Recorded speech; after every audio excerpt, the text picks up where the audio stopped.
Okay. We are back from the bye with a 3-2 record. Trying to make things happen, man. I'm over the JJ McCarthy talk for now. It's so confusing. I'm exhausted. I'm tired. I've got JJ McCarthy fatigue. Nothing against him, but just how things seem to be going. He's evidently healthy enough to be the emergency quarterback 3, but he's not healthy enough to be the backup quarterback. I understand if you want to keep rolling with Carson Wentz until the wheels fall off, but just something. So Max Brosmer is the backup. I just don't have it in me, man. I just want to focus on this game. Hopefully the Vikings get the win. Hopefully they get the win. But yeah, this has just been handled really weird. But I don't know. I think the Vikings do have a chance to win this game. I really do. I think they have a chance to pull this off. I'm sure right now they are I'm sure right now they are underdogs, the Vikings, to Philadelphia, but there's been some internal issues with the Eagles, to say the least, where AJ Brown, regardless of whether they win games or not, he's always mad. There's, I feel like, some strife between Jalen Hurts and some team members, including AJ Brown. But it's just weird, man. It really is. So, oh, that was dumb. I'm gonna say the Vikings can pull this off. Plus the revenge factor for Carson Wentz, him wanting to get back at his old team and really show everyone what he's capable of. I think that's the thing with him. He really just wants to, I think, get back at him. Even though the Eagles were right in moving on from him. They really were. I mean, Nick Foles is the one that got him to the Super Bowl and got a statue after winning the Super Bowl with former head coach Doug Peterson. This video is brought to you. This live stream is brought to you. Live stream watch party Vikings versus Eagles. Brought to you by Sleeper. Get a 100% match up to $100 with your first deposit. Even if you don't make a deposit, you get a free $20 entry on your first play. So with this particular game, I'm going to go Saquon Barkley more than 50 rushing yards. I'm also going to go with Jordan Addison, 25 plus receiving yards. Give me more, obviously. Do a four-legger. Jordan Mason, 50 plus rushing yards. It's going to be tough, but that offensive line it might be back. Maybe not all the way back, but it's certainly close to being back.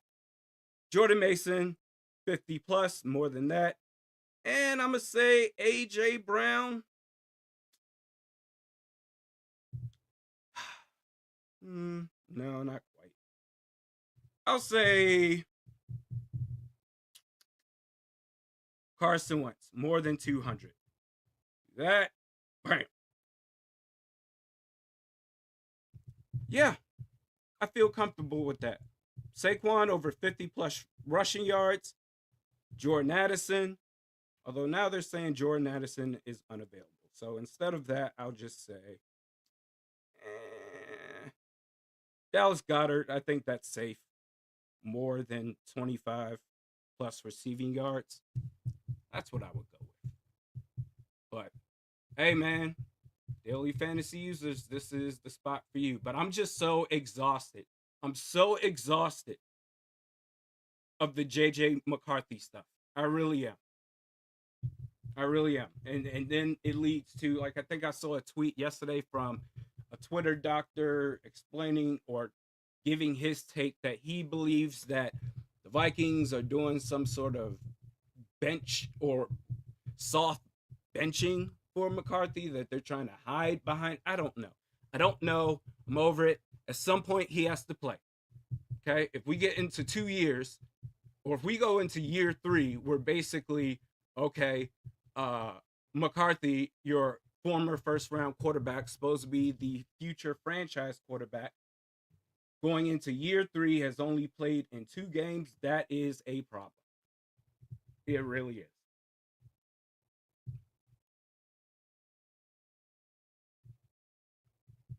So, as far as the good stuff, man, that offensive line, first off, hey, this is not to leave it at the McCarthy stuff and say, oh, this is exhausting and leave it there. No, if we're going to get excited about something, let's get excited about something. Gosh darn it. Well, now I see something from Adam Schefter. Sources, Vikings quarterback J.J. McCarthy is expected to be sidelined 2 to 4 weeks with a high ankle sprain. Oh, wait, no, that was before. So what is this new thing they're talking about? When Vikings quarterback J.J. McCarthy suffered a week 2 high ankle sprain, doctors expected it to be a 6-week injury. Nothing has changed. It still looks like a 6-week injury, which means McCarthy would miss next week and possibly be able to return in week 9. Whatever, man. Okay. He might come back. Oh, he might come back. No, he might not. I don't know. Well, we got to take it one day at a time. I'm over it, man. When he's out there on the field, then okay. Let's lock in. But we got right now, the focus has to be on the players that are going to be out there on the field for this game, the next game, whether that includes McCarthy or not. But for the Vikings, we got some players returning. I know we got Blake Brandel. This will be what, the second game of him playing the center position? Let's go. I believe Donovan Jackson is back as well. Kevin Hoxton. Skull Randy from Maryland. Merlin.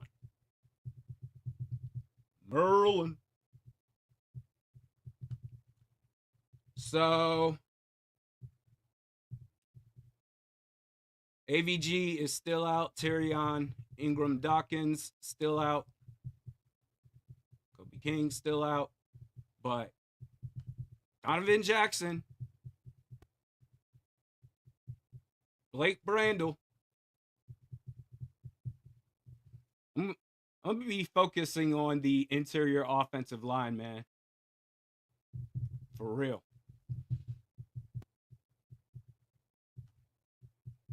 See what positive stuff we can see there. Oh my God, Brian O'Neill is active for today's game. Hot damn. Man, we about to have an offensive line, maybe? Oh, Christian Darrisaw, Donovan Jackson, Blake Brandel, Will Fries, Brian O'Neill. I used to pray for times like this. And Blake Cashman, as Jonah points out, is back. But hey, let's go, man. Let's go. Okay. Let's go, man. I was like, oh, are we about to see Justice School out there playing right tackle? All right, at least it's not the blind side. No, sirree, Bob. That I said the cat. Brian O'Neill is out there. This should be your new starting offensive line. Ryan Kelly, he's probably not coming back. But I forgot I had the beer right here. But then I saw the Brian O'Neill. See it right here from Vikings fan page. Vikings tackle Brian O'Neill, MCL, is active for today's game against the Eagles. Let's go, man. Let's go.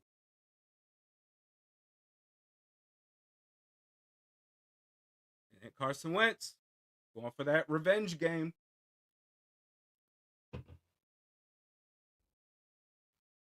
LT saying, let's go, Birds.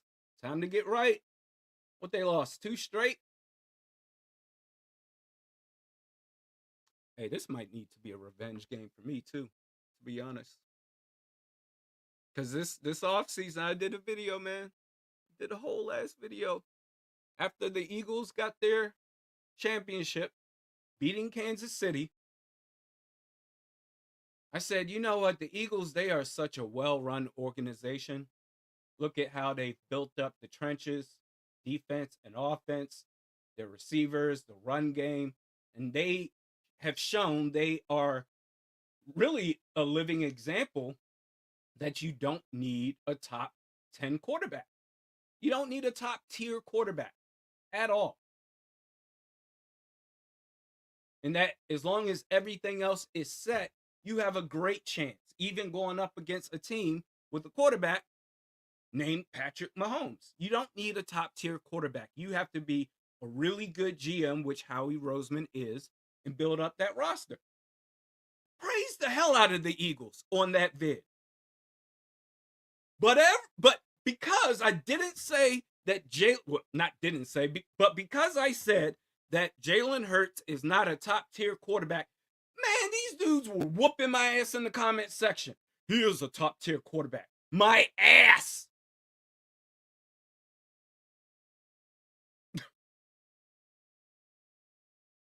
He's not. But he's good. He's solid.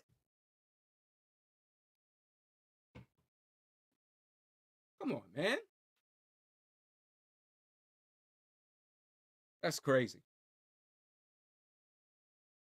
You can give him all the praise.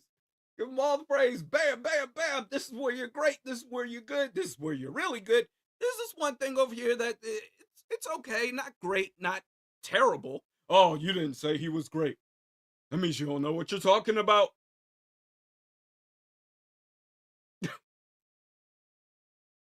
Woo wee. Okay.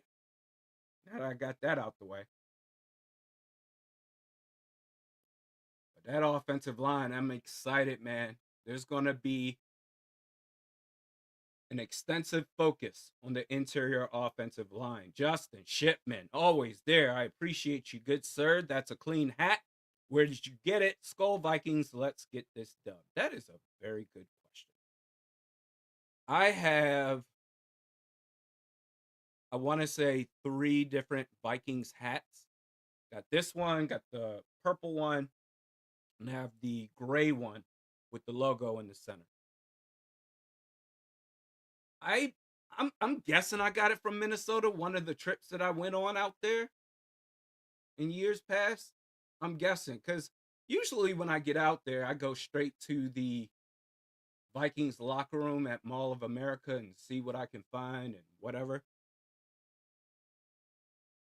Certainly in Pennsylvania, or even when I was in California, I think I had this hat when I was living in California. You're not going to find Vikings hats anywhere. So I'm guessing, safe guess here, it had to be one of the trips out to Minnesota. The last one I did was 2019. Vikings with Kirk Cousins, with Stephon Diggs, with Adam Thielen versus the Eagles in 2019 at US Bank Stadium. That was the last time I was there. So maybe I got it then. Last time I was there for a game. I was actually out there a year and some change ago when I was getting Minnesota beer and reviewing them on this channel. But Justin Shipman, I appreciate you. I think the Vikings can win this game. Eagles have had their struggles so far the last 2 games. Something seems to be off, out of sync. But with this boost with the offensive line, man, and Blake Cashman returning,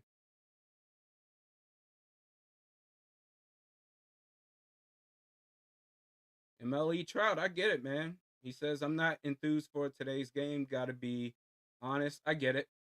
This is me. And I think I was that way too for most of yesterday.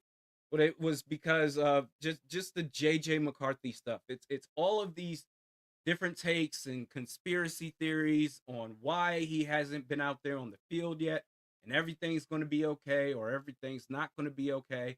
It's just this very subject has just been an energy drainer that it's like, all right, I gotta I got to shift focus to something else.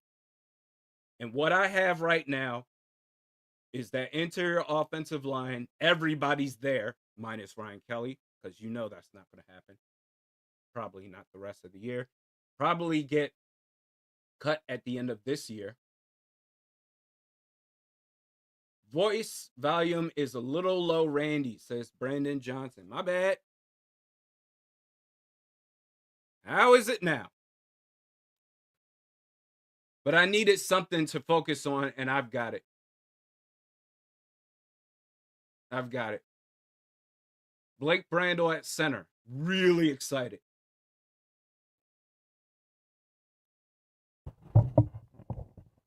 How about now?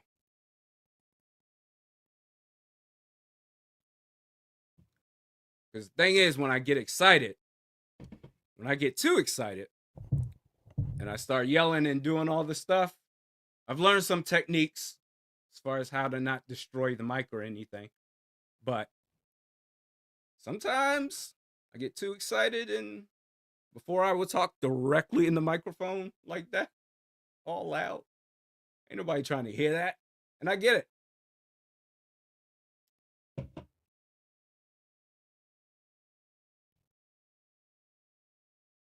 Oh, Isaiah, you don't gotta apologize if you think the Vikings are gonna lose. Like, that's, we all have our takes, we all have our thoughts on what's gonna happen. I think because they're at home, the Eagles are going through some sort of internal strife. The Vikings, a big, huge boost on that offensive line with the return of Donovan Jackson and Brian O'Neill. Blake Cashman's return, big boost on the defense. Yeah, man. Under any other circumstances, I would say this is going to be an L. And I think going into this season, if I remember correctly, going into the season, my predictions for the year, I had this being an L. But I don't know. I just think they can pull this one out. So the Vikings, they kick the ball off. Eagles going to start the game on offense. Shipley gets to the 25-yard line.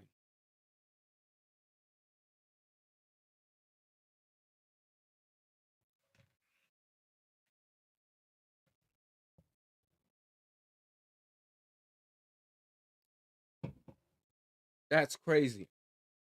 Jalen Carter. Oh, boy. Talk about a nice test for Brandel. Jalen Carter. At times, Jordan Davis. So you got Cashman out there. Who is the second inside linebacker? I can't tell. They hand the ball off. Saquon goes to the right. And they're pushing and pushing and pushing. Gets about 7 yards there. That's Eric Wilson. Okay.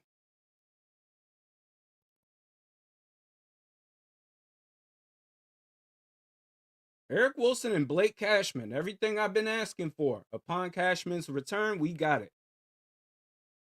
Steve Jacobs, greetings, GOAT. Ready for another KOC of the year or Coach of the Year masterclass? Sarcasm. I'm not even worried about KOC, man. I'm trying to, the KOC JJ McCarthy thing, that's whatever. Hand off. Saquon gets a first down. So they are now going to be at the 36-yard line. Their own 36-yard line.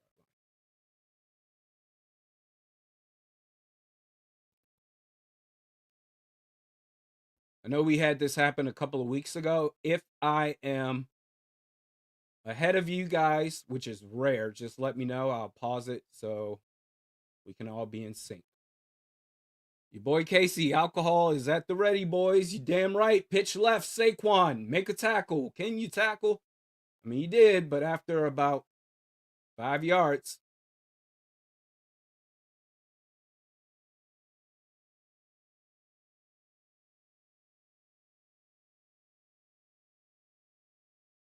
Justin says, oh, wow, Allen made a tackle, did he? Congratulations to him.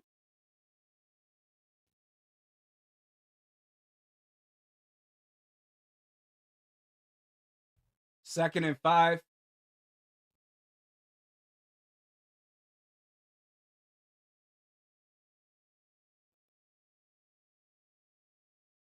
Hand off. Bam! All right. Oh, that must be the play. Jonathan Allen, a tackle for loss. Okay. All right, so you guys are actually ahead of me, as it should be.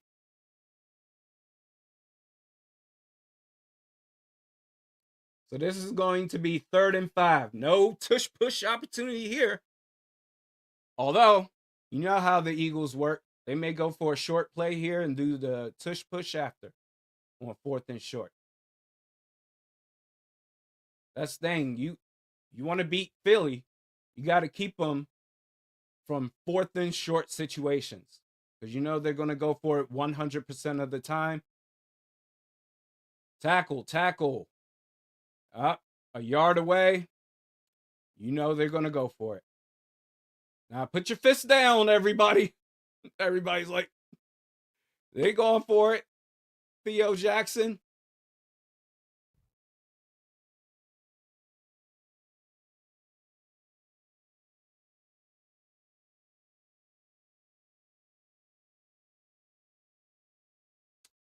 Oh, this play. I mean, it's football. Trying to get you to jump. They're trying to get you to jump. Relax. Now they do it. I don't think he got it. I don't think he got it.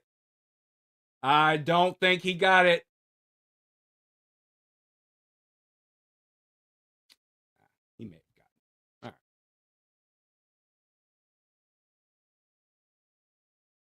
Showing the replay. I mean, it's tough. Jalen Redmond was right there over top of him, but I think he may have lodged himself enough, Jalen Hurts, to get that first down. But it was close. And they do give them the first down. 1st and 10, shotgun, ball snaps. Jalen Hurts rolls out to his left, and he gets out of bounds for no gain. So it's going to be 2nd and 10. That was really close.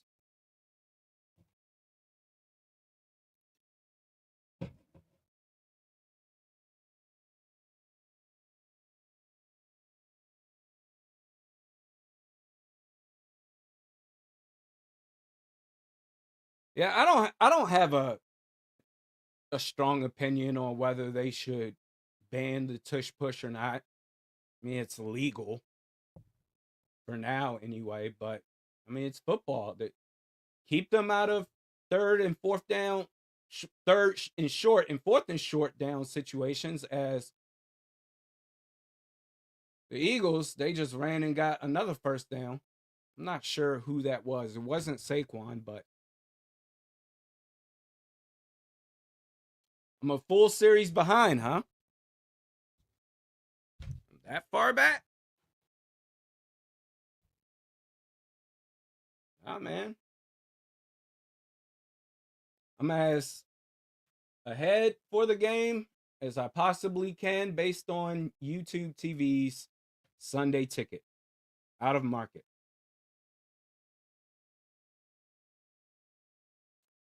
2nd and 11.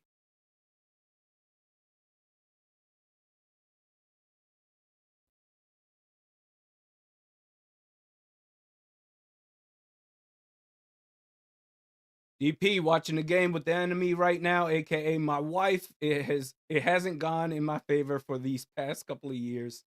We both grew up in Philly. All of my family are Eagles fans. I know the feeling. My wife grew up an Eagles fan. Oh, ball snaps. He throws it, and Saquon should be tackled for a loss right here. He was. A loss of 2. She was an Eagles fan. Then we got together and she joined the allegiance of the purple and gold. She's with us now.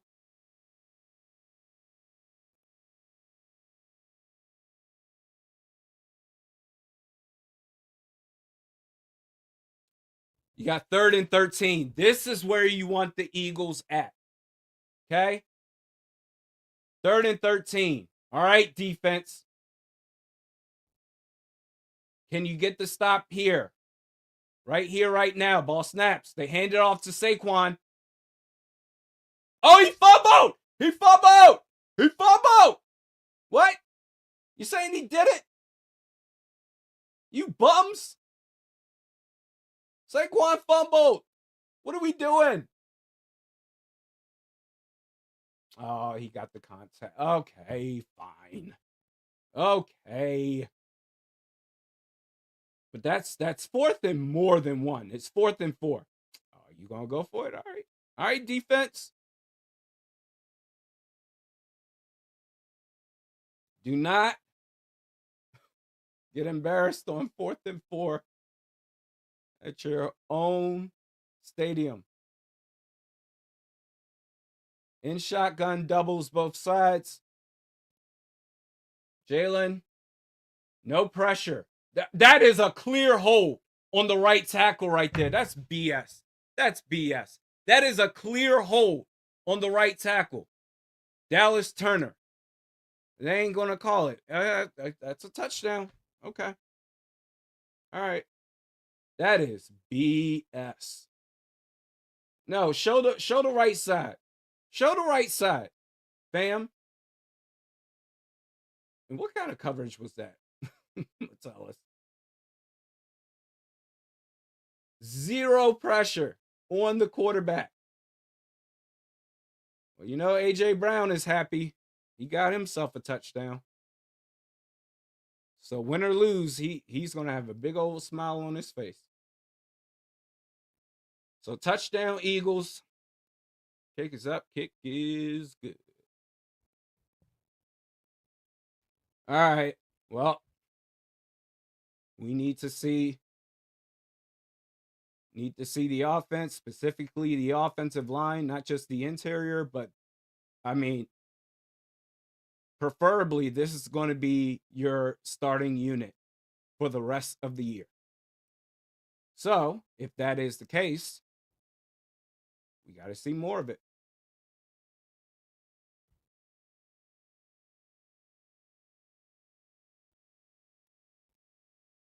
$7-0. And we got the short turnaround week. Thursday night. Who they play? They play on Thursday night the Chargers at SoFi Stadium.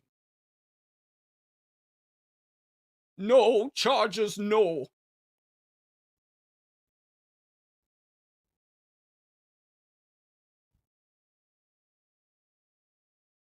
Well, you know what?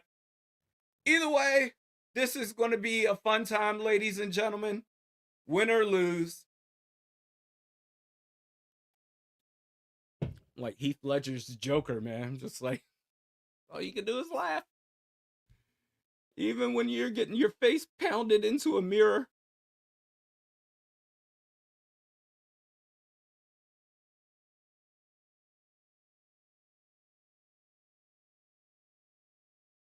Raphael says, bruh, I'm still mad that McCarthy isn't playing. I honestly just don't care anymore. Whether it's a soft benching or that he's just super injury prone or they're trying to protect him because they don't think he's ready. Whatever it is, I don't care. I can't keep doing this we're 5 games in, 3-2. This is the 6th game. We got 11 more weeks to go. Unless you make the playoffs on top of that. Playoffs? But to think, 4 more months of this kind of discourse. I've had enough, man. I don't care what the reason is anymore. If you don't want to play them, that's on you guys. As in the Vikings brass, their leadership. But you can only do this for so long, bro, before it's like, all right. When the stuff hits the fan and we go into year 3 not knowing who he is, you know, like I don't care. I don't care. It's going to be a touchback after the kickoff for Minnesota. Carson Wentz.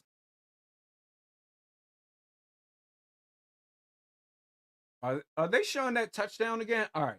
So Dallas Turner, is Lane Johnson healthy? Is that him out there? Either way, look at this matchup. Holding. Clearly a holding penalty. That should have been called. That was not called. All right. 1st and 10.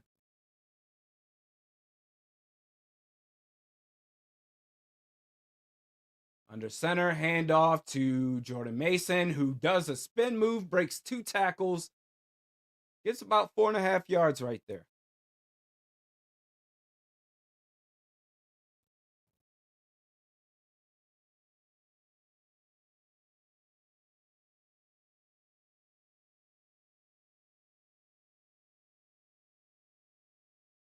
So it's going to be 2nd and 6.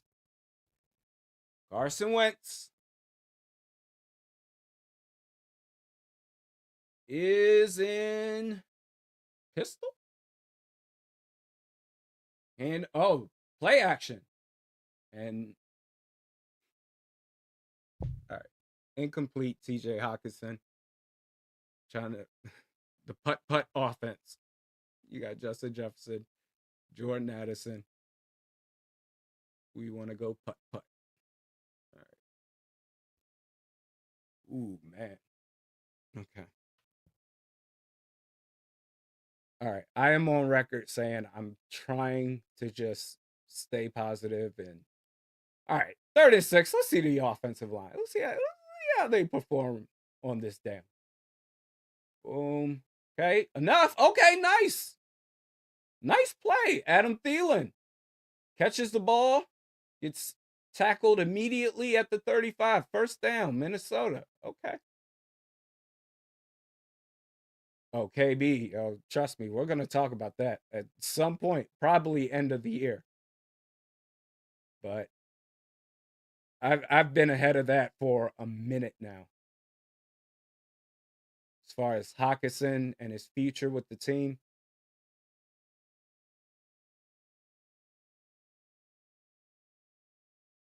First and 10, play action. Nice block. Got good protection. Good protection. Wide open was Jordan Addison. Let's go. Who's that? Nick Sirianni to incomplete. Shut up. You bum. Look at that. Look at that. Man, this dude's a beast. Jordan Addison, that's what I'm saying. Everybody at once that's ready to get rid of him, I get it. He's a knucklehead. That's why you deal with it. Certain players, you deal with it. Quick pass. Addison again gets about 5 or 6 yards. 2nd and manageable.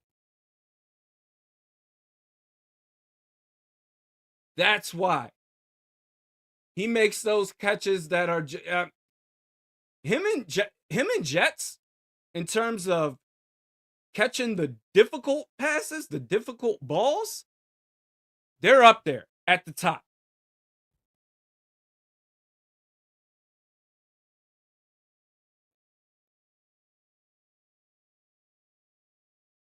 I'm all about accountability and not doing dumb stuff. But if you can make big plays like that, as Jordan Mason gets an inch away from the 1st down marker, you make plays like that, I'll turn the other way for a second. Or in front of the team, hey, don't do that anymore. And then when they leave, I'm like, hey, stay back. You're good. 3rd and 1. Under center, handoff. Exactly. Don't get cute. That handoff was to, I don't think that was to Mason, was it? Either way, Vikings get a 1st down. And they are in the red zone now.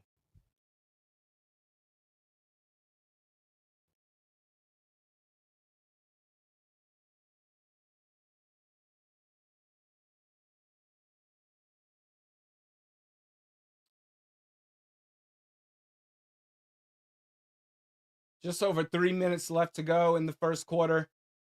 Under center is Carson Wentz. Play action. Got to do something. Throws it. That was a terrible throw. Oh, my God. And Addison was open, too. Threw up a duck for no reason.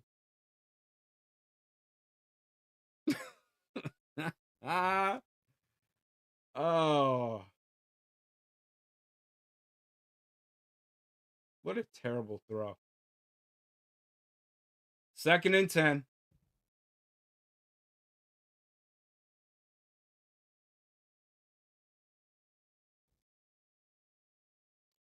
At the 19-yard line, Addison, the motion man. It's a zone. Quick pat. Yo! Carson Wentz, you bum! Back-to-back ass throws. My bad. You damn right. You don't gotta hit yourself in the chest, my bad. We know it's your bad. That was an easy catch and run for at least a first down.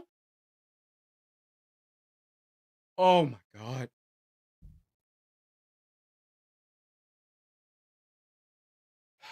Okay, 3rd and 10.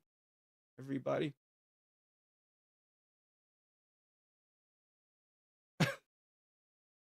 This set of downs right here, Carson Wentz has been awful. You got trips left in shotgun. Terrible snap by Blake Brandel. And now you're out of field goal range. Okay. You know what? Yeah, this team, I cannot let this team bring me down anymore. I can't. So I'm sitting here thinking, when it comes to Blake Brandel, how does he do in pass protection against the run? I figured with the snap that he'd be all right. This wouldn't be an issue. Damn. Is there a team? Is there any other team in the league that does a better job of farting in their own way, farting themselves out of a game? 4th and 32, we're going for a 59-yard attempt. It's indoors. If anyone can do it, it's Will Reichert. Kick is up. Kick is good.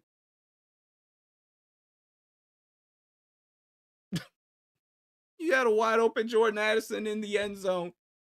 And then you had a wide open Jordan Addison dragging left. You throw a feather. Steve Jacobs says, give me Mullins. Oh my gosh. 7-3. Okay.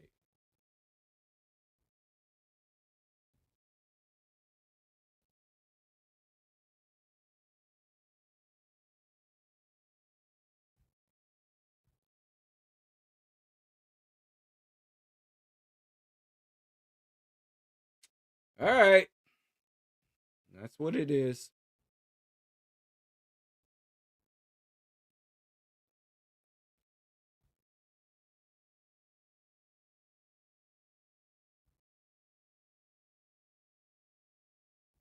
We got to worry about snaps now, too, whether they can get to the quarterback. I mean, Brandel is like, what, 6'6", 6'7"?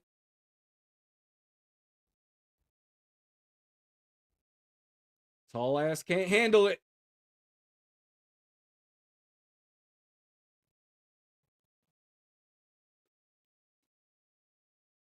You're right, Hank Hill.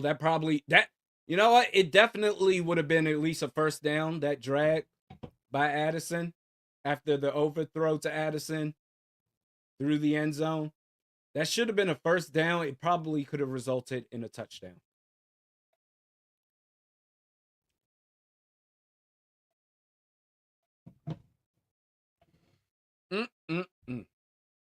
I'm not in my power to just not. I'm gonna stay even as far as my energy is concerned. But all right, defense, see what you can do. Can you get another stop? And that's the thing with the Eagles. The important stops, 1st and 2nd down.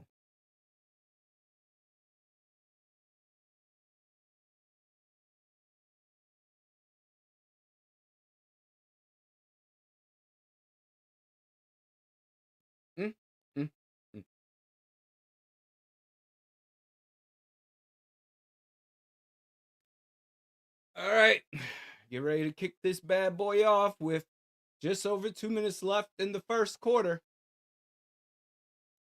We're going to field it, obviously. And special teams finally gets a stop at the 35-yard line.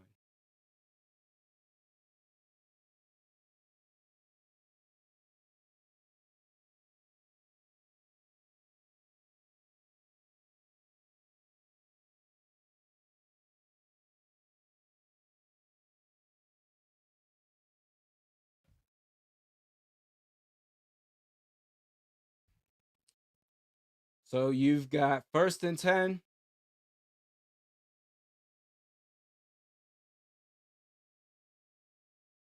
At the 34-yard line of Philadelphia's.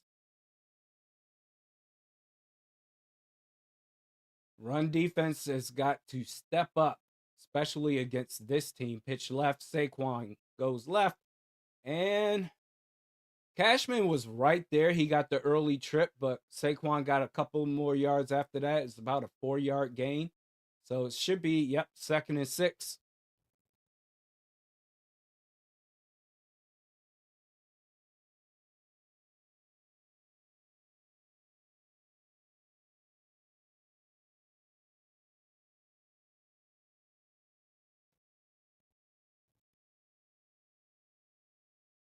This is a run-first offense.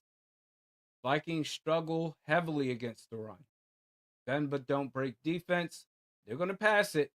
It's a quick. Did he catch? Oh, did he catch that? They're saying for the moment, Devontae Smith made the catch.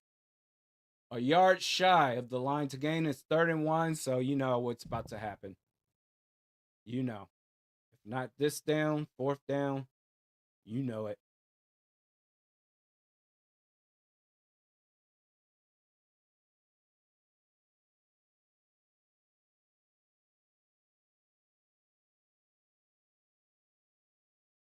Devontae waving off attention like I'm good. He was swinging his left knee back and forth. But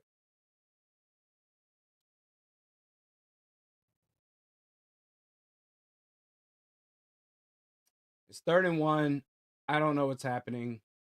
Oh, they're challenging. Oh, okay.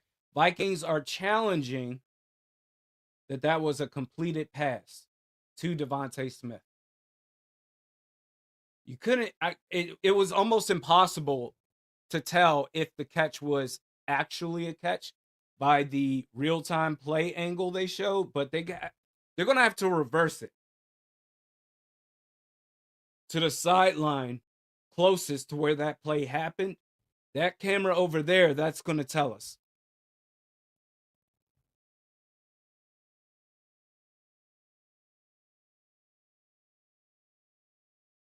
We get that angle, it should be clear whether that was a catch or not. It looked a bit clumsy just watching it, even from the back angle, but we'll see.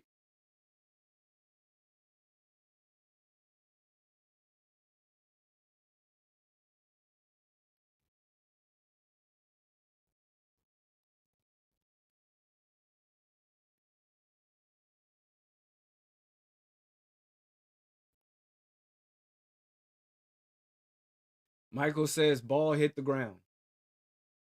Well, after this review, we'll find out for sure.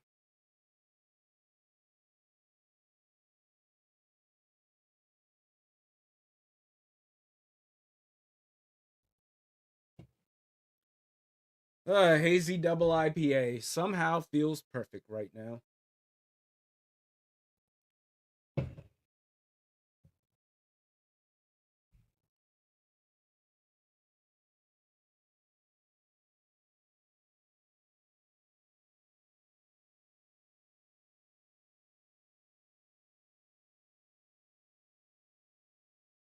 Isaiah says, I think Carson gets exposed this game. I mean, I don't even know if he could really be exposed. I think everyone knows that he has his limits. That, I mean, I even said myself, you put Carson Wentz in the game, he might get you a couple of wins, but eventually he will slip up. But I do understand what you're saying though. I wouldn't say exposed, but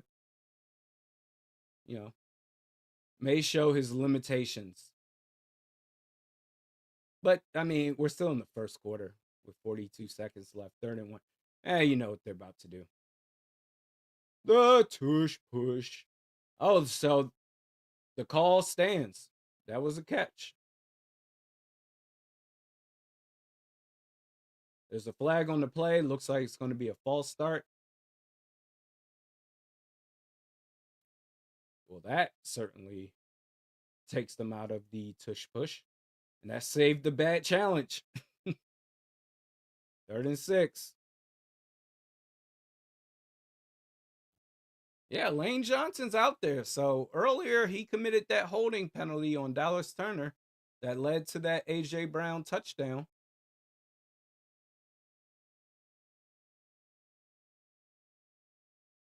Let's go. All right, 36, big down right here in shotgun. Devontae Smith, the motion man. Doubles both sides. Ball snaps. You had a false start from Lane Johnson right there too, but whatever. Throws it deep to Devontae Smith. Incomplete. Goes through the hands. Coverage. On the coverage, Isaiah Rodgers. This man, Lane Johnson, got him. Yo, how much stuff does he get away with, man? I know he's a beast, but come on. That's a good stop. Isaiah Rodgers. Hell yeah, dude.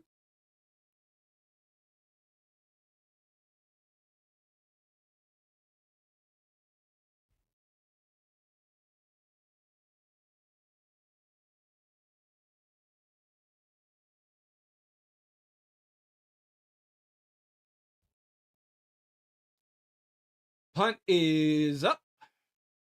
And Miles Price calls for the fair catch. Vikings offense will start at their own 15-yard line.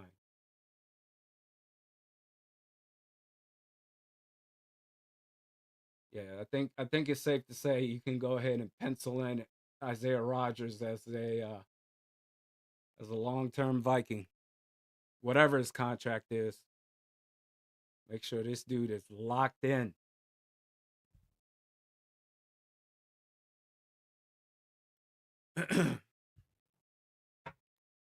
How is the sound for you guys as far as my volume?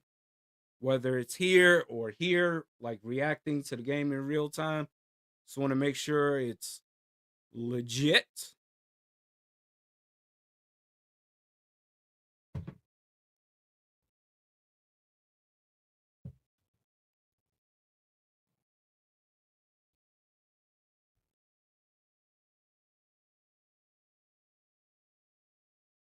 Smashing Pumpkin, I appreciate you, man. All right, good to hear. Hazy double IPA. It's still calm. Not going to get upset about anything. JD needs to get 18 involved. Don't we say this every week? Say this every week, man. And then eventually you're like, oh, yeah, that's right. Justin Jefferson plays for the team. Appreciate that, Myers and Isaiah. Volume's great. Sound is fine. Nice.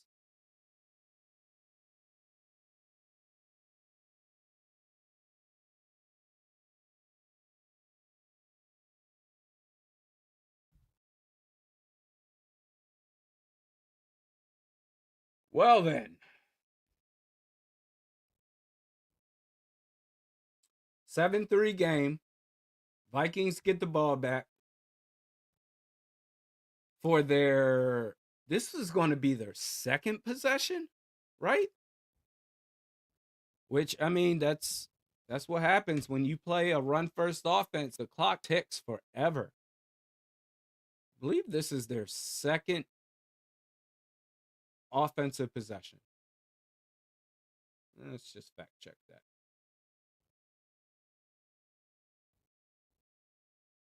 Oh my God, it is. All right. So now Carson Wentz, 31 seconds left in the first quarter, 1st and 10. Ball is at their 16-yard line. Under center, ball snaps. Looks over to Justin Jefferson. A quick, easy pass. Quick game. That's what I'm talking about. A quick slant, gets a first down, and then some.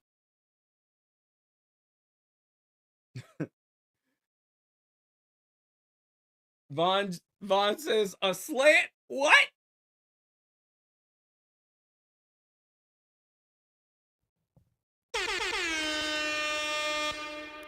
Ball is at the 34-yard line. And, oh, yeah, end of the quarter. Okay. So after just getting back from a commercial break, back we go again. Yeah, I mean, it's those are like the easy money plays. You should be having some sort of slant at least once a drive or once a set of downs from somebody.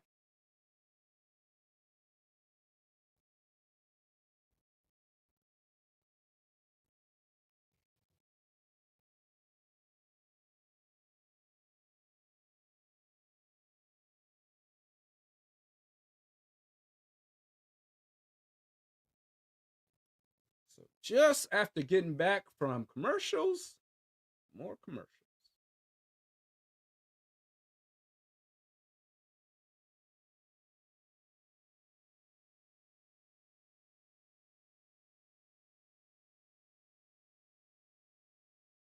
No time to F around, says Rick Albuquerque. Well said.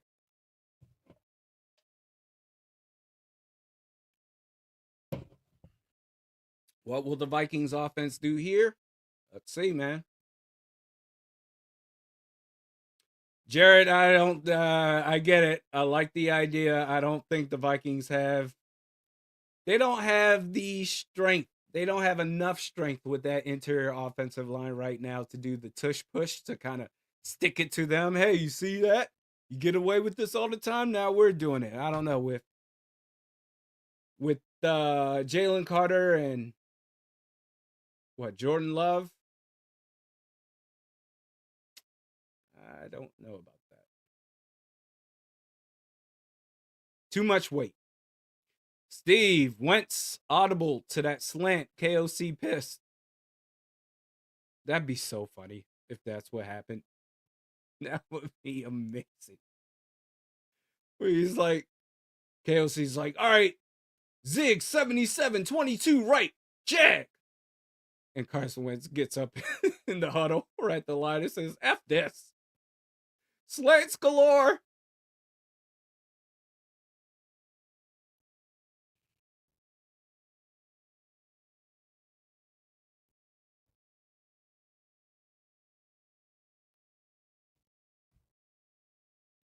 All right, 1st and 10. Ball at the 34-yard line. Pitch left. Mason. Nice run. Okay, decent. About 4-yard gain right there.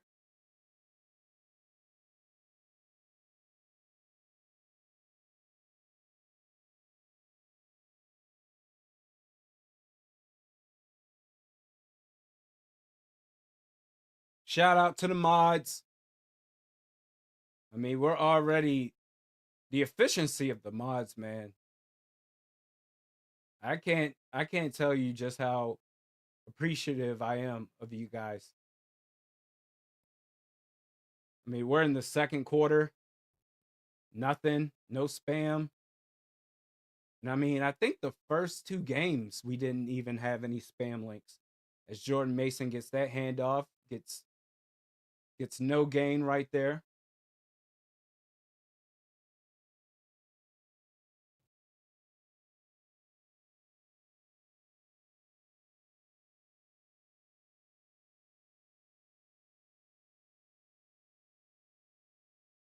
Charles said we lose half the offensive line trying to Tush push. All right. Blake Brandel. I'm going to let the bad snap slide. Let's look at him right here. Oh, he got beat instantly. Oh, God. Oh, no. And that's going to be a pick six, man. That was on Blake Brandel. And, I mean, he's going up against Jalen Carter. That I was like, I forgive you for that bad snap. And then off the snap, no bull rush, just a quick move, too fast, hand swipe, run forward, put the pressure on Carson Wentz, interception, returned for a touchdown, Philadelphia. I mean, that was nose to nose, too. Bam. Footwork off. I mean, Jalen Carter, I mean, he's one of the best in the league. I get it, but that was embarrassing. But you know what? Can't get me down.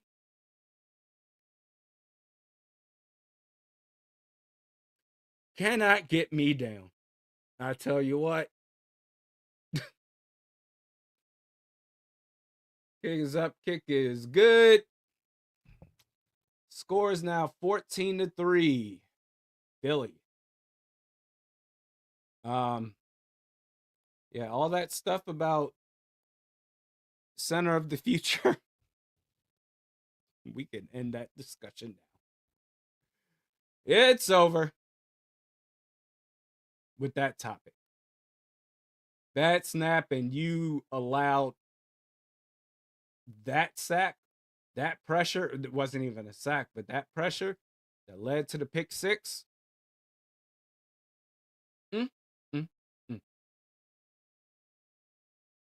You know what? Alcohol got it here to ease the pain, to get us through, to get us by. And you know what? This puts the Vikings in a tougher situation, or the Vikings fan base.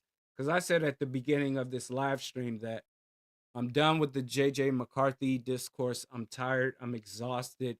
Whether it's, yeah, okay, he's hurt, or they're soft benching him, or they're just protecting him from himself because he's not ready. I'm just tired. I'm over it. And I don't want to talk about this anymore. But now it's going to ramp up the JJ McCarthy talks even more now. That Carson Wentz, looking how he looks right now. And goodness, with him, you went 2-1. So assuming that if you do end up losing this game and go 2-2 with Wentz, then it sparks back up. All right, JJ McCarthy, what's happening? Which, listen, if he's healthy, he should be out there playing. But for some reason, QB3, healthy enough to do that, but not healthy enough to be the QB2 or start right now. Okay, fine. Okay.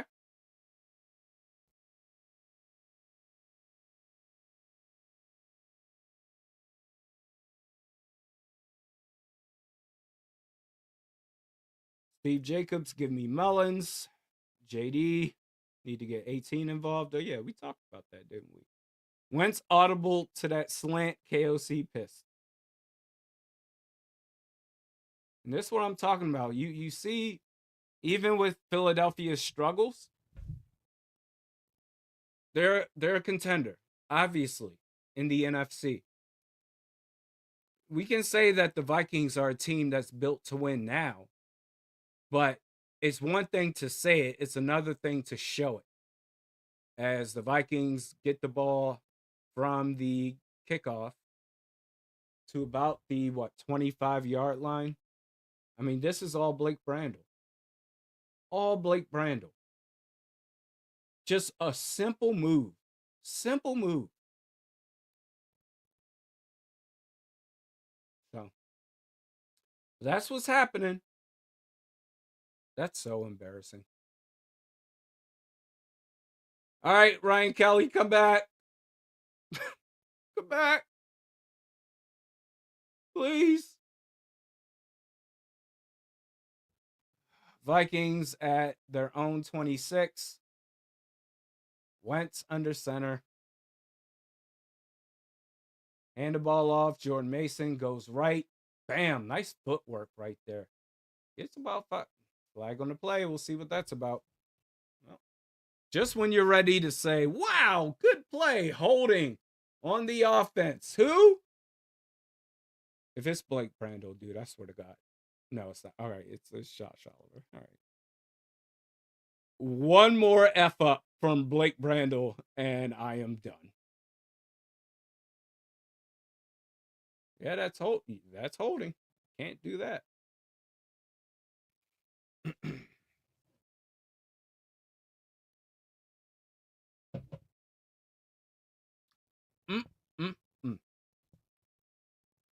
First and 19. Only the Vikings could do this, man.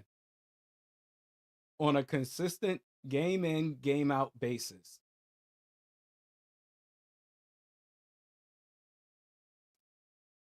Back at, well, it's first and 19. Oh my God.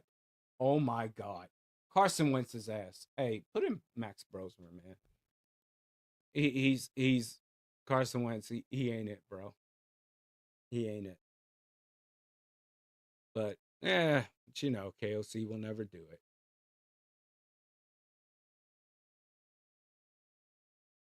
What the hell kind of throw was that? And that was a backwards throw. So I mean, technically that's a fumble. So you're gonna lose yardage right there, and you did 6 yards. 2nd and 25. This team sucks. Oh my God! You can't do shit right. Damn. I don't even want to be mad, man. It's just like, this is infuriating. Ball snaps on 2nd and 25. Hauls it deep for an interception. All right. Get him out. Go sit your bum ass down. Oh, Carson Wentz revenge game. The revenge game. You ain't gonna revenge shit. Oh my God. You put him back out there, you're not serious. You're not.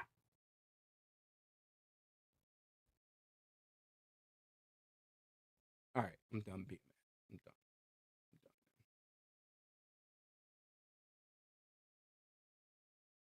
done. I can't.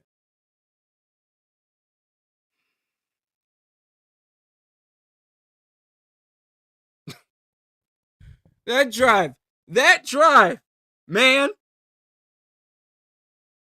You throw it backwards on 2nd down to lose 6 yards. And then you throw up a prayer, a duck, for your 2nd interception of the game. I guess that's your best interception of the game, since it didn't get returned for a touchdown. Get him out. Oh my God. You are a waste of time.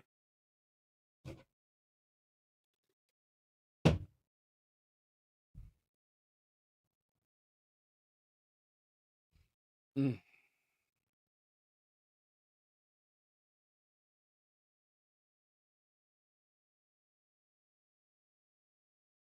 said that you were the QB, but you were just a waste of time. Waste of time.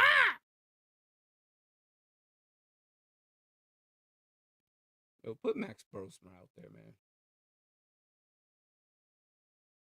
man. What do you have to lose? Huh? What are we doing here? What are we doing? I'm just sitting here, like, for once, I like to do a live stream, and even with all the BS, that pick 6, I didn't even get pissed off then. But now we're seeing this. Only the Vikings can be consistently awful, but not bad enough to lose too many games. But they can be consistently awful going up against legit competition. We're built to win now. You ain't built to win shit. The hell up out my face. Look, oh man, did I do that? Hit the showers. Justin Wentz thinks he's still playing for Philly. He's looking at the Microsoft Surface now. Oh, what happened? How did they disguise that?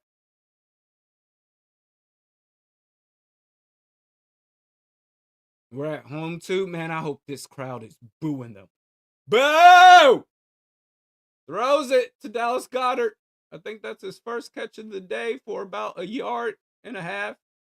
Boo! Pathetic.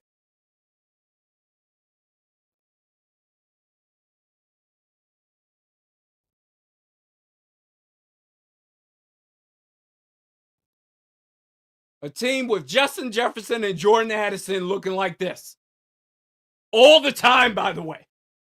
Only the Vikings can do this. Oh, Jared, 100%. Carson Wentz is coming right back out there. And that's wow. Handoff to what? Saquon. Instantly tackled in the backfield. Jalen Redmond, good for you. One of the few bright spots on this team. This is crazy, man. Put in Max Brosmer. I've seen enough.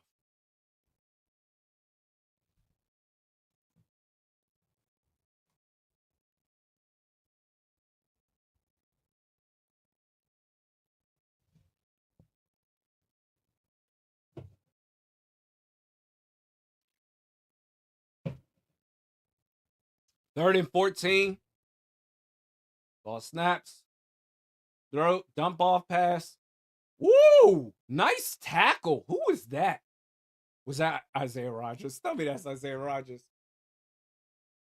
Hey, who's that? Yo! That's Isaiah Rodgers. Oh my God. That dude is. Isaiah Rodgers with the stop on third down. Luckily, that interception resulted in nothing. 0 points for Philadelphia. But you got to put in Max Brosmer, man.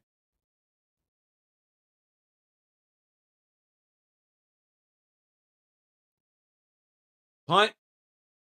Up. Goes to the left side of the field. And that's going to be a touchback.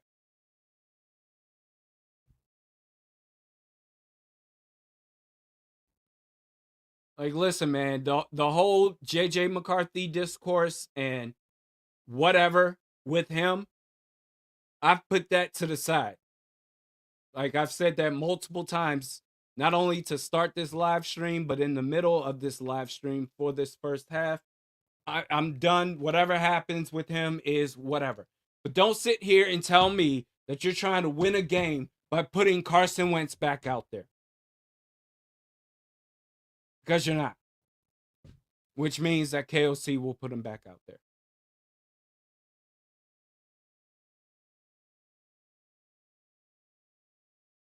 Like, you no matter where you are on the JJ McCarthy side, I would like to think that we can all agree that Carson Wentz does not need to be out there.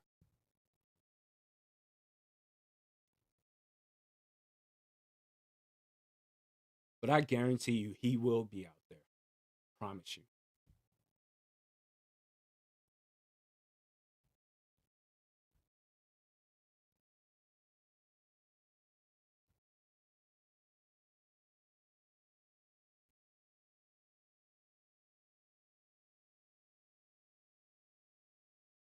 Mm, mm, mm.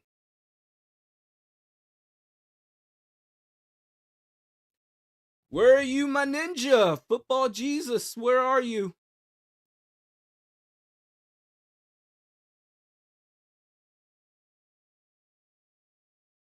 Yeah, this dude, man, like,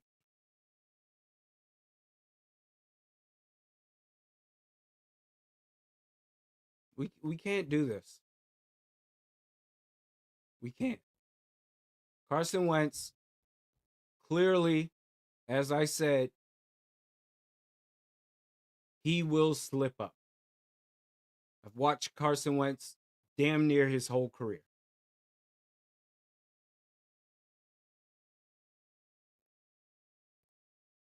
Stephen Waite, vintage Wentz right there. Facts. Megatron, man, get Carson Wentz the F out of here. I would rather have a raccoon as a quarterback with the small hands. Can you imagine? Yeah. Yeah. Set hut. Yeah. I'd rather have a raccoon as a quarterback. He's making us look all the way bad. Oh, he's back out there. Oh, shit. Oh, shit. Carson Wentz is back. Ball snaps. What's he going to do now? He throws it to Jalen Naylor. Makes the play. Micah, I've missed the game so far. What are the vibes so far based on the score? I'm afraid to ask. Who's on the chopping block so far? The vibes right now, I've had one moment of rage, a quick 20 seconds. The vibes are shite. Blake Brandel is shite. Carson Wentz, also shite. Hand the ball off, loss of a yard. That's the Vikings, by the way. 2 interceptions by Carson Wentz, 1 return for a touchdown. He's clearly not the guy. He's not. If you're trying to actually win this game, Carson Wentz is not going to be your quarterback. KOC says, all right, come on, man. Let's get back out there and show them just how good of a player you can be. I believe in you. Yeah. Definitely not Nicky. For 2nd and 10. Incomplete, or no, not even. Throws it to, oh yeah, Justin Jefferson plays for this team and takes off. Gets a first down and way more. Oh my God, who could have thought that throwing the ball to 18 could result in good production? What? Really? You don't say. Oh my goodness. That's crazy. You lying. Who's this Justin Jefferson guy? He's pretty good. Definitely not, Nikki said. Glad Wentz is coming back out. Gotta keep the team vibes happy. Aw shucks, golly gee. Jiminy Jillikers. KOC. Ball snaps. Play action. Throws it to Josh Oliver. Who gets, I think that's good enough. Maybe the ball went out of bounds before the first down marker, but I think that's a first down. I think.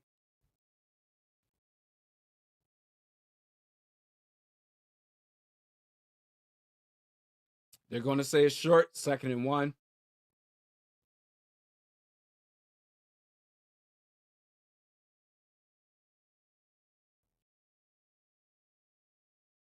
I mean, you're right there. The fact that this is only a 14-3 game with a chance to cut the lead down to 4. So Vikings call their first timeout of the half. Okay.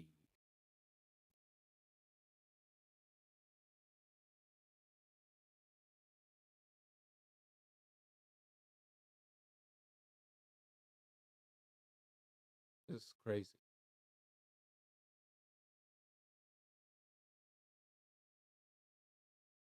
F it. Jordan Addison's up there somewhere, as they showed that replay of the second pick.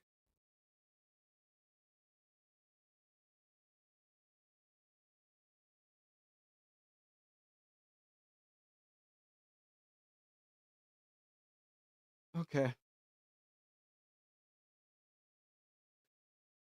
Justin Jefferson exists. Yep. Okay.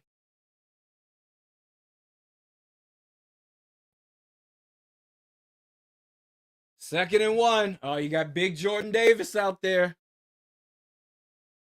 Hold on to your butts.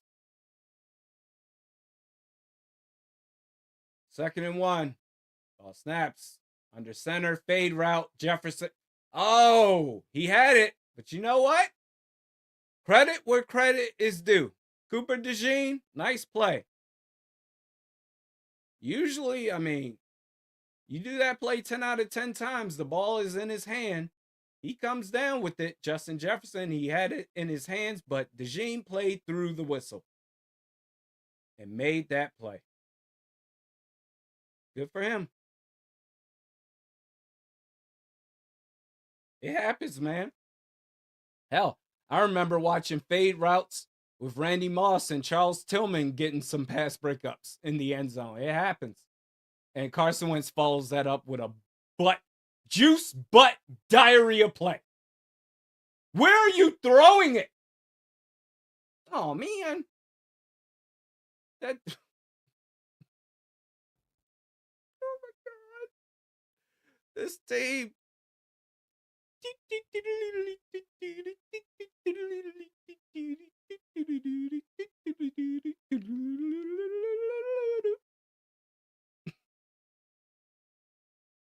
All right, man. 4th and 1. I mean, try it again. He's in single coverage again. You can run that play again. They don't. They throw it to. There's a flag on the play. I mean, if it's against the Eagles, no, it's not. Oh my God. There's a penalty that would have been a touchdown to Jalen Naylor. But holding on Blake Brandel. Oh my God. Oh my God.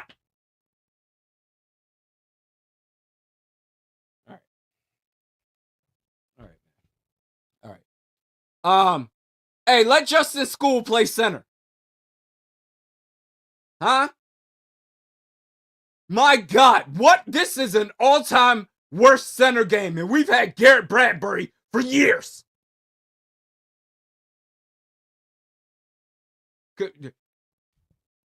A difference of 4 points. That would have been a touchdown. Man, get your ass in the showers. I can't. You can't snap. You can't block. You hold. Oh, by the way, the kick is up. Kick is good. Will Riker, the lead has been cut down to 8. Only the Vikings are the best team in the league at getting in their own way. The best. I made a promise I wasn't going to let this game bother me, man. Nope. Yeah, here we are. Okay.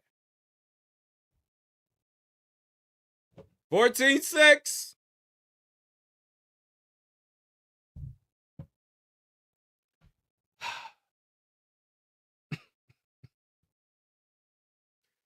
All right, man. Okay. This is what we're doing.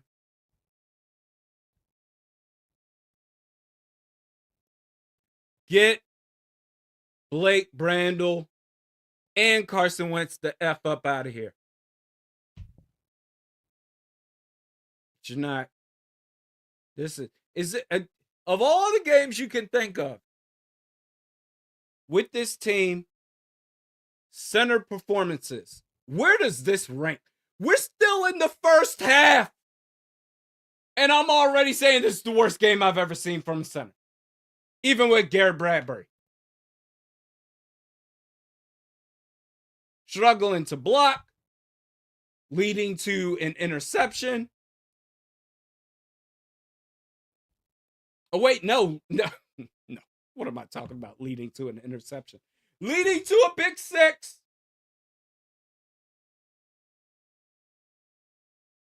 Penalties, holding, negates a touchdown. This man is a negative player.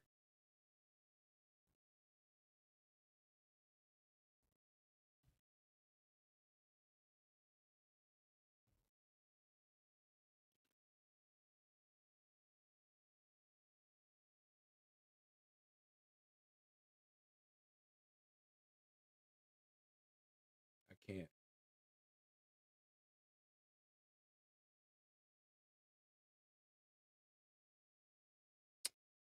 Megatron, I think Brandel and Wentz forgot we had a game today. This is great. I can't wait to see how we spin this one at the presser. Yeah, it's about the fundamentals and getting the simple things down pat first before we go for the more explosive things. I think once we get the fundamentals, by the way, going into week 8, I think once we get past that, we'll be in good shape.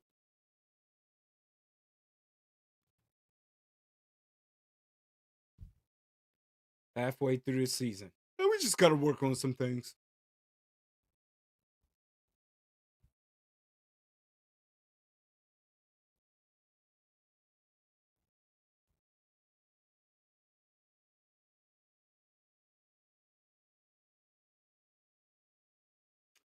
All right. 8-point game. Way to fight.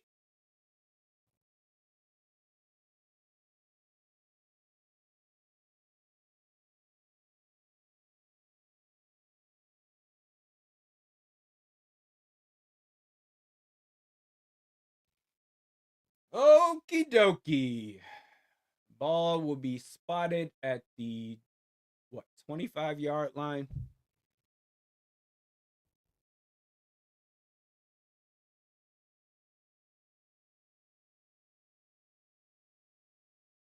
KOC, what are you mad for? What are you barking at the ref for? Like, come on, man.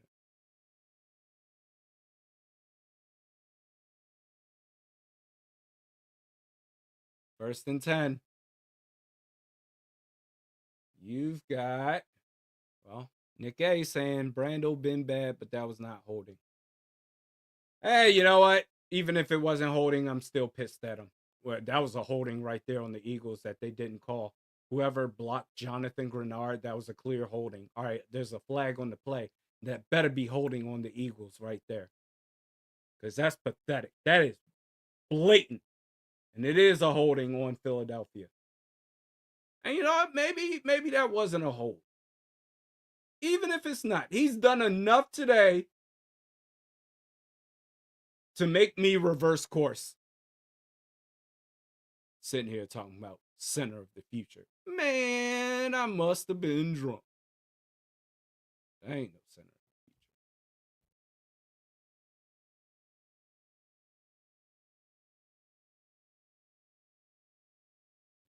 First and 20.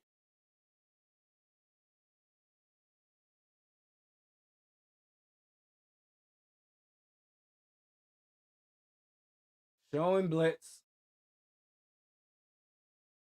Handoff. Saquon. It's about 7 yards right there.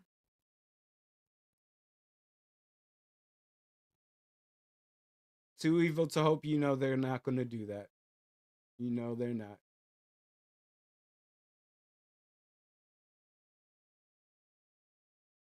KOC's approach is, hey, I'm not giving up today. There's nothing getting it. False start, Lane Johnson. Are we going to call that? There's nothing said in my way. And if you knock me over, I will get back up again. Sack on Jalen Hurts despite the hold.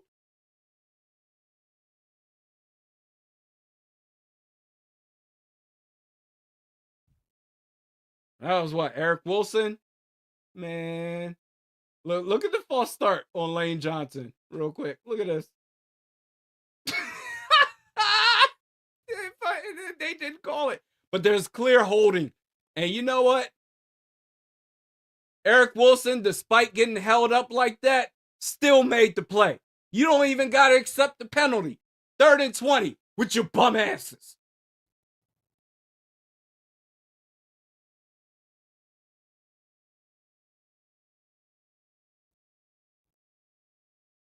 Jalen Hurts, 3rd and 20, dumps it off. Dallas Goedert.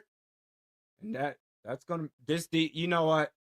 I am very, please, Josh Metellus, don't do any extra shit to draw a flag.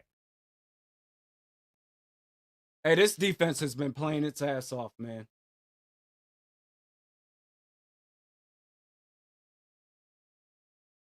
This defense has shown up.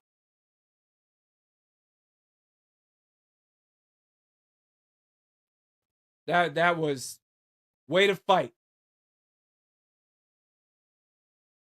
That may have been one of the best drives of the season by this defense. Well, outside of the Isaiah Rodgers game,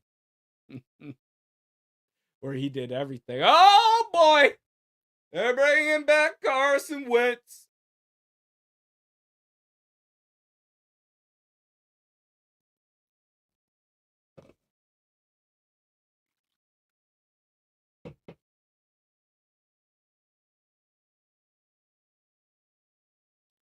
Man, Lane Johnson has gotten away with false starts and holding. All right.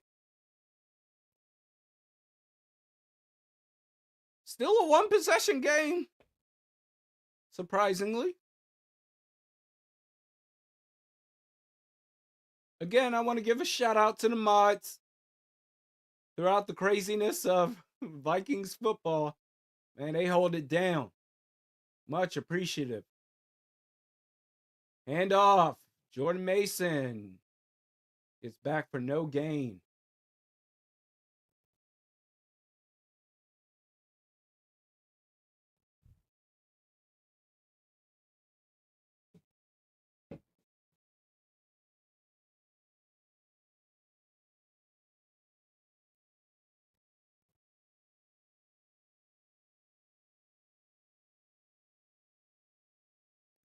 Actually, a loss of a yard. It's 2nd and 11. You have 18-3 out there. Wentz. Nice. Okay. Well, fake pass to Mason.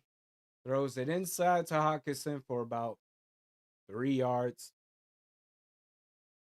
And this offense, it's tough. With just over 3 minutes left to go in the half, it is 3rd and 8.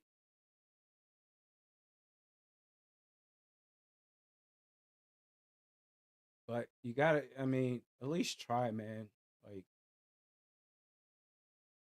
okay, all right, okay, Justin Jefferson.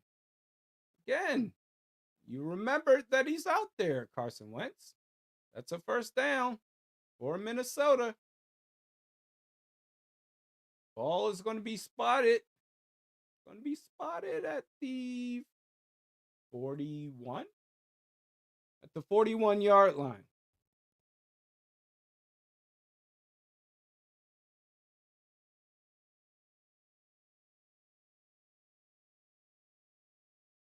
No, the 44-yard line. My mistake. Play action. Christian Darrisaw got beat, but Carson Wentz evaded pressure. Xavier Scott gets the ball. And, I mean, that was a lot of work for about a yard and a half. They're going to mark it 2nd and 8.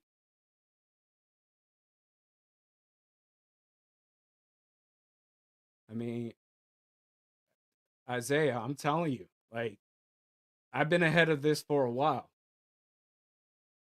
I said in the offseason we're going to have to talk about TJ Hawkinson. I mean, that's just facts. That's gonna be Phantom. All right, Phantom. Like, okay. Here we go. Randy's negativity absolutely sucks. What do you want to celebrate right now, Phantom? Blake Brandel? Is this the greatest game by a center of all time for this team? Huh? Am I supposed to ignore all the stuff that's been happening? The good stuff I've been pointing out, but some people will just pretend. that I don't say good stuff about the team, but whatever. Man, I'm telling you, man, there are some content creators out there that will give you what you want, rainbows and puppies, and blow smoke up your ass and tell you that even though when things are going wrong, that everything is going right. That is part of the master plan of why the team will win a championship despite all the mistakes.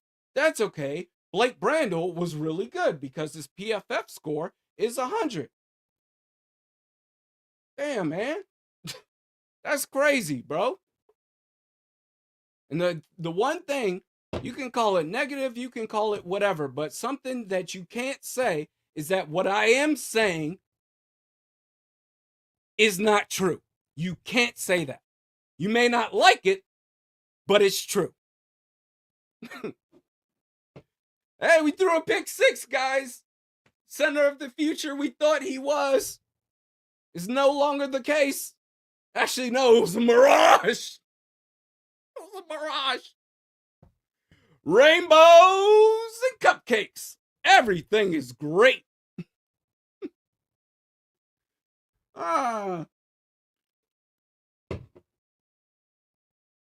Everything is great. What's the scoreboard? 14-6, Eagles? Actually, the Vikings are up by 30 right now.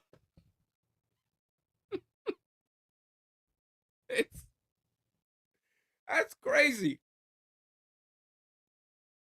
I respect people's opinion, man. But I literally just analyze and react to what I see. Don't be mad at me, be mad at the team. Ay, ay, ay. 2nd and 8.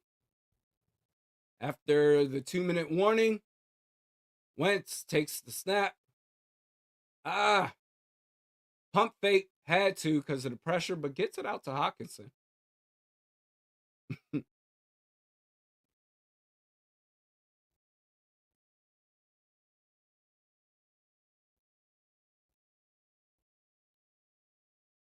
Reaver Ghoul, if you want to be absolutely bamboozled about how good this team is, go watch For the Win. If you want real takes, you stay here.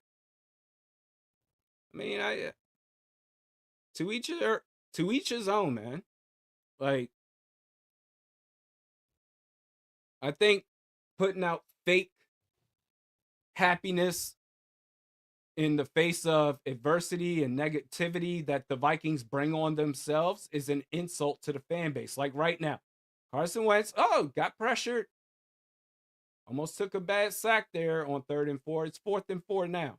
So the Vikings with this offense, any other team with players like Jordan Addison and Justin Jefferson would be lighting up the scoreboard. They have 6 points in this first half. What positivity am I supposed to say from this? Nah, but there's content creators that will do that for you. Man, that was a great play on 3rd and 4.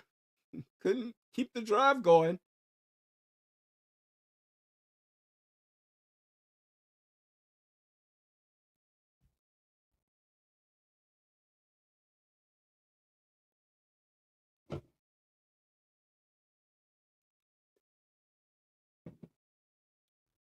Do more complaining about me than they do about the Vikings.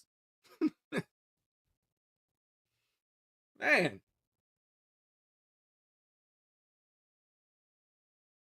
I ain't throw a pick six. When did a pick six become a good play?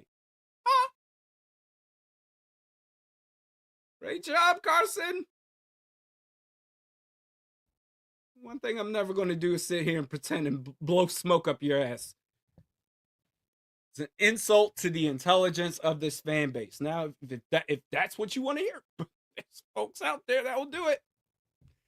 Megatron, get Phantom the F out of here. Delusional MF Randy, you good, forget him. Yeah, there was a time that stuff would bother me, but it's I think that's every fan base, quite honestly, is that you got the apologists, and then there are those that are saying, okay, this worked out really good.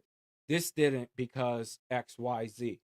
And if you point out anything other than this is the greatest team of all time, all the time, then you're just a negative fan. Like, I've accepted that. Used to bother me. I just don't care about that stuff anymore. I find it entertaining. I laugh at it now. As the Eagles get a first down, 34 seconds. They must have called. Did they call a timeout? Because they just completed a pass for a first down. Or did the Vikings call a timeout?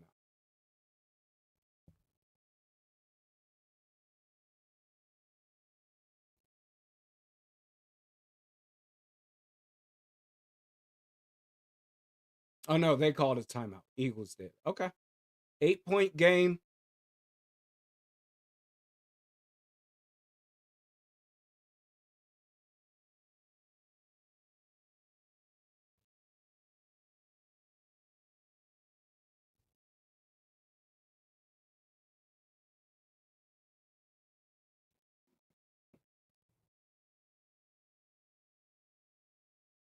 The Eagles, it's 1st and 10.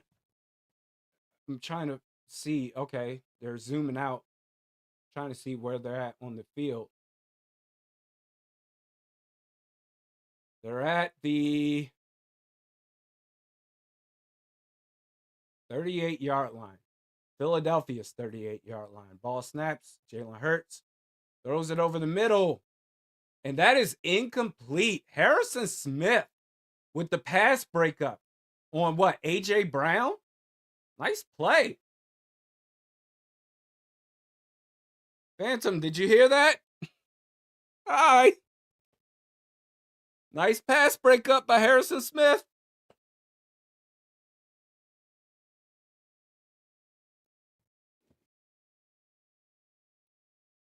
This defense, man, they are balling.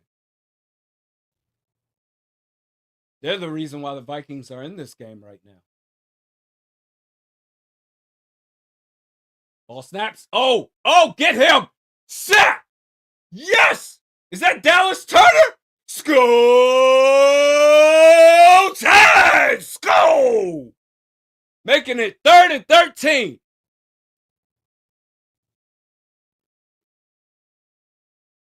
Looks like they're going to take this into the half. Let's go, man. This defense. The defense is the reason why the Vikings are in it right now. It's technically a one-possession game.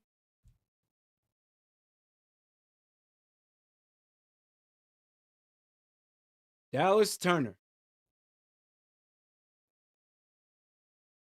You know what? He's been, I think, getting some unfair sack, Dallas Turner.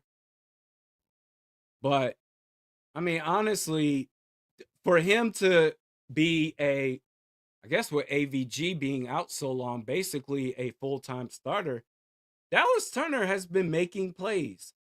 Maybe not at the volume you want to see it at, but I think he's done a good job so far this year.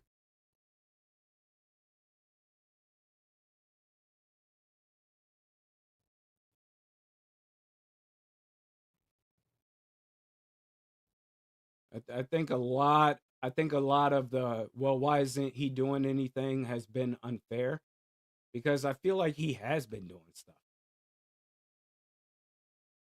I mean, he's not gonna in his second year be Daniil Hunter. Like, he's not, but he's not a negative player such as Ivan Pace, for example.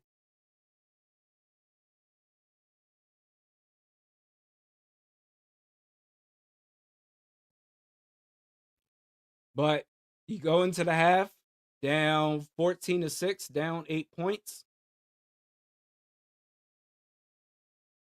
I mean, the game ball so far has to go to the defense. It really, really does.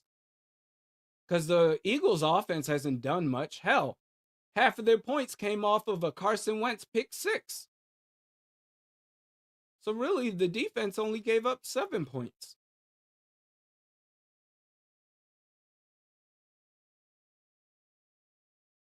But yeah, let's check out some scores. across the league, we had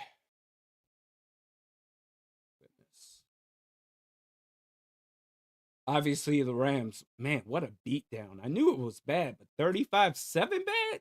Sheesh. We've also got Kansas City up 21-0 on the Raiders. The Miami Dolphins, man, Mike McDaniel is going to get fired this season. He has to. But they're stuck with Tua on that contract, man. Patriots up 17-13 on the Titans. Carolina's up 10-3 on the Jets. The Chicago Bears, don't look now. They're up 20-0. 45 seconds left in the first half against the New Orleans Saints. Okay. That NFC North division, man, it's crazy.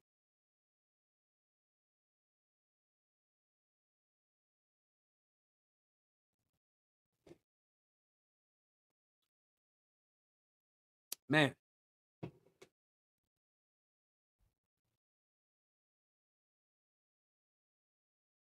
Much appreciated, everybody in this live stream, everybody that follows this channel. Been doing this for 9 years. 9 years. Been doing this channel. And now I appreciate every one of you. I understand that I am different in the sense that, I don't know, I'm not trying to put on a performance. I'm just being myself. And for some, I understand for some people, this isn't their cup of tea.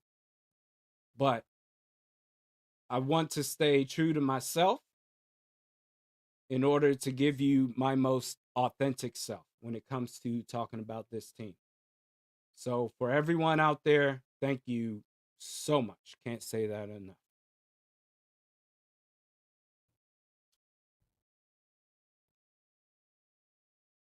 But this defense has been incredible.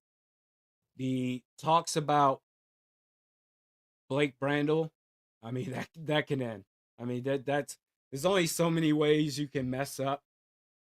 And that's and I mean, we have a second half to go. I mean, I'm assuming they're not going to bench him. I don't think it would make sense. Michael Juergens, is he active for this game? Let's see.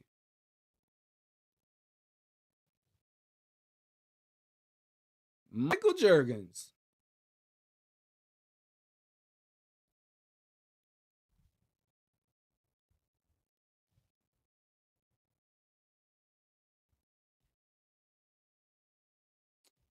I can't tell. If Michael Juergens is active for this game, you might be best served making the switch at the half.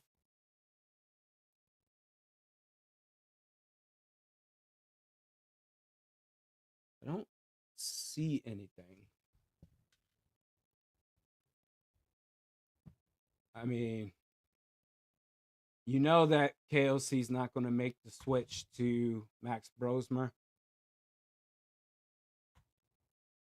But you can certainly make the switch at center. That is if Michael Juergens is ready to go. He's not on the inactive list. So maybe we could see a switch there.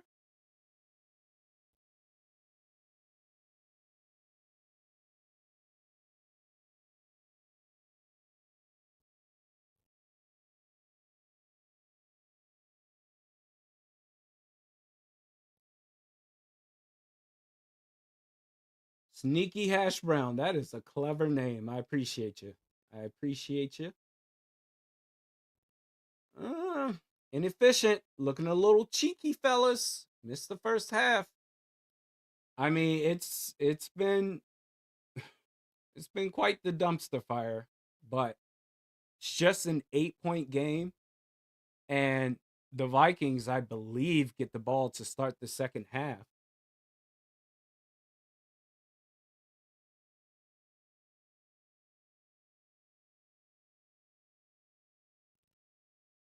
Yeah, I mean, I'd like to see Max Brosmer. I know KOC's not going to do it. I'd like to see it though.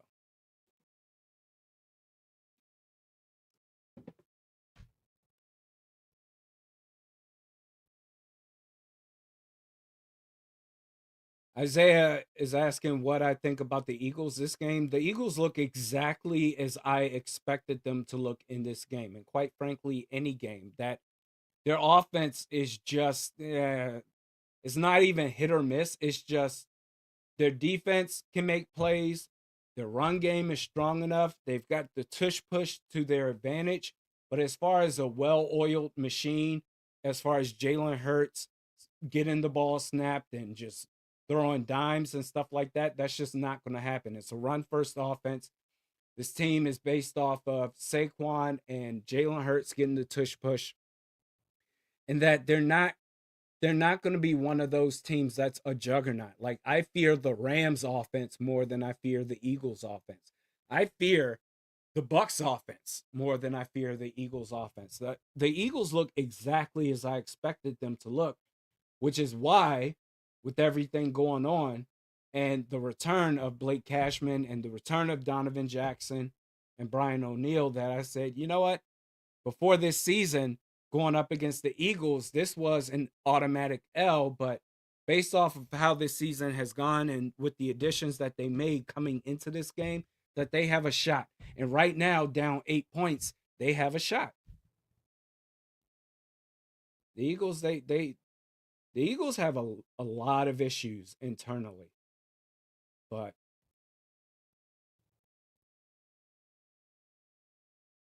no, they look like how I expected them to look.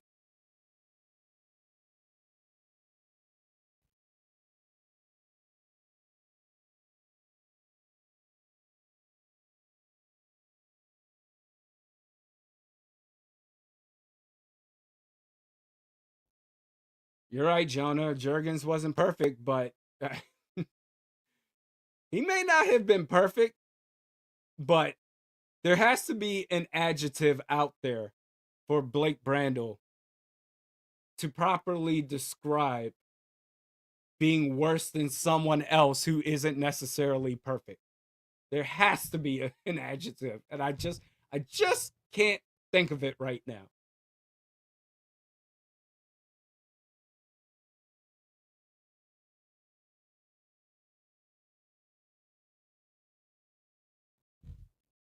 And Michael Jurgens, he's not perfect, but Blake Brandel is he's something.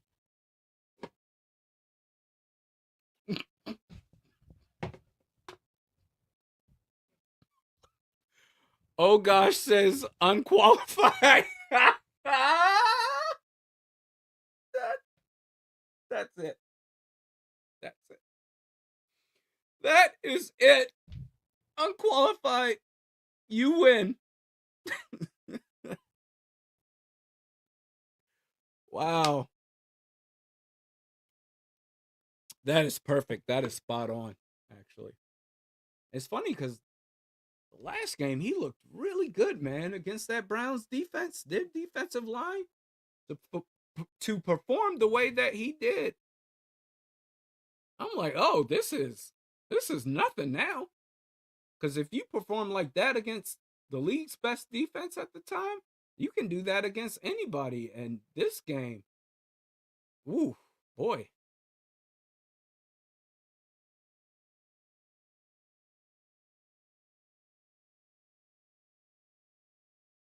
I mean, honestly, Harambe, I can't think of a single game that Garrett Bradbury performed worse than what we're seeing right now. So the Blake Brandel experience, or the Blake Brandel, shall I say, experiment, should be done. That's how the league works.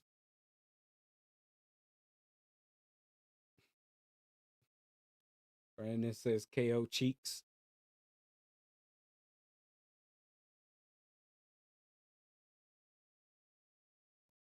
Wow.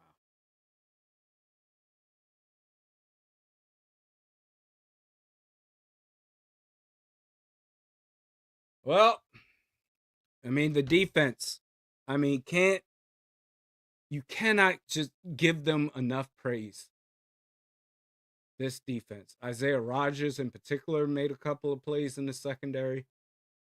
Eric Wilson, Blake Cashman.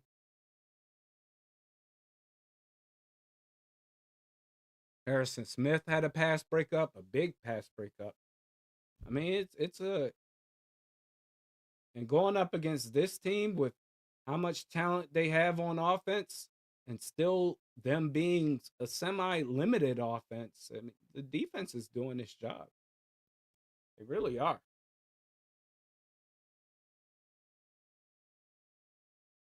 But we'll see who's going to start at center in the third quarter.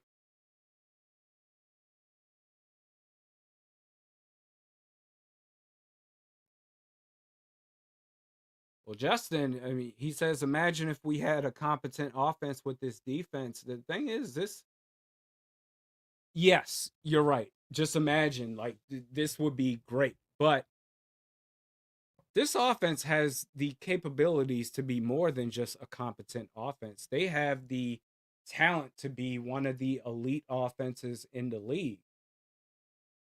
I mean, even if you have to try to skate on by with Carson Wentz, if the play calling was more consistent, as far as like we saw a slant route earlier in the game to Justin Jefferson, we were like, oh my God, we didn't know you had that in your arsenal, KOC.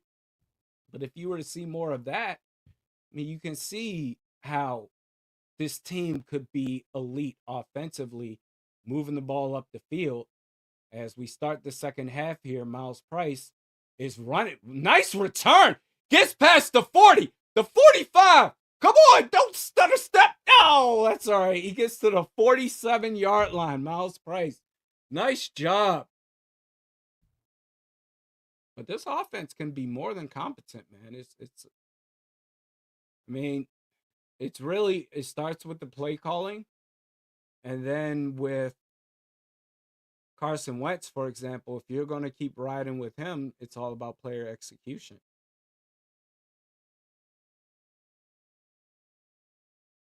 That was a great return by Miles Price.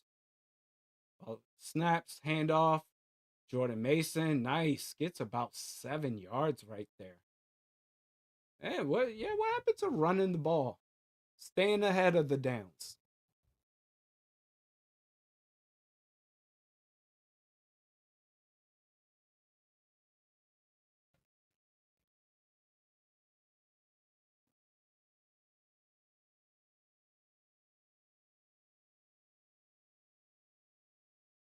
Second and 3.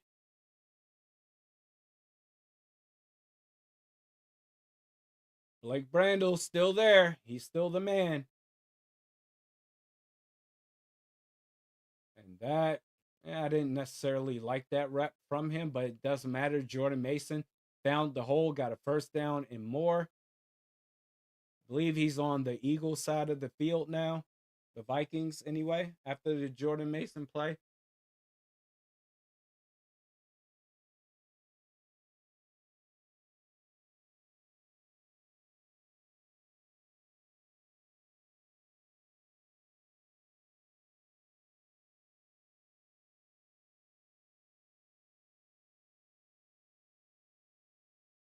What's happening with Pam Oliver, man? Why are we having Pam Oliver slander right now in the chat? Play action. Carson sends it. Quick pass, CJ Ham. Hey, CJ Ham. He's back.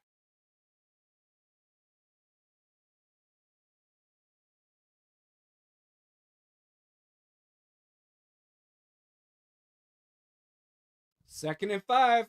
So far, the Vikings ahead of the downs. This drive, second and 5.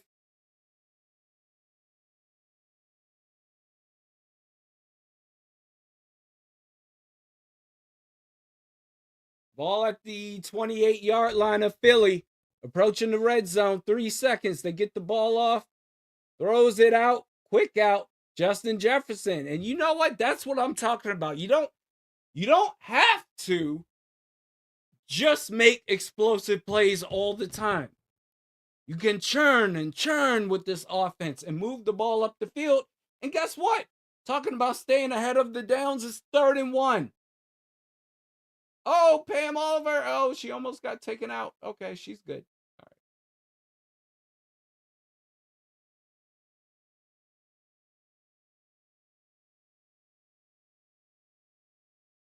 right. 3rd and 1. Bam, handoff. 1st down, Jordan Mason. This is what I'm talking about. This is a really good drive.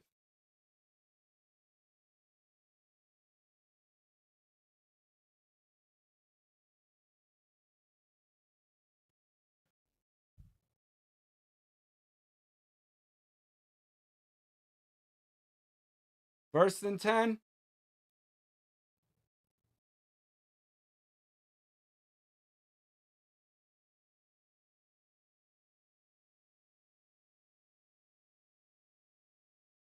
Wentz under center. Addison, the motion man. Handoff. Mason. Yo, this dude's a beast. This dude's a beast. Gets just outside the 10-yard line. They're going to mark him at the 11. Oh, my gosh.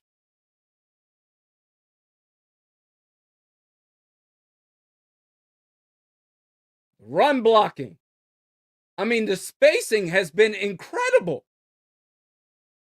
And considering going up against this D-line with Jalen Carter and Jordan Davis, this drive specifically, getting all the space in the world from this offensive line. That and the power running of Jordan Mason so far, it's been successful. Addison, the motion man. Handoff, Mason again. Why wouldn't you do it? Gets about 3 yards right there. It's going to be 2nd down.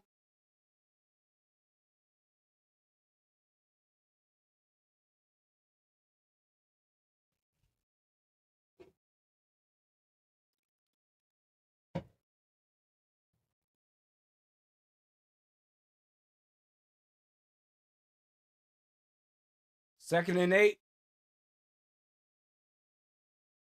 You are 8 yards away. Well, they say 2nd and 8, but the ball is at the 9-yard line clearly. So, all right, here we go. Wentz. Dude, that's going to be intentional grounding. That's going to, what the hell is your problem? Oh my God. You short-circuited right there? Dog, this dude. I can't with this guy, man. Nothing was there. You could, and he just threw it straight to the ground. Nobody in the vicinity of the area where you dumped it off. That is pathetic. That is absolutely pathetic. Now, 3rd and 18.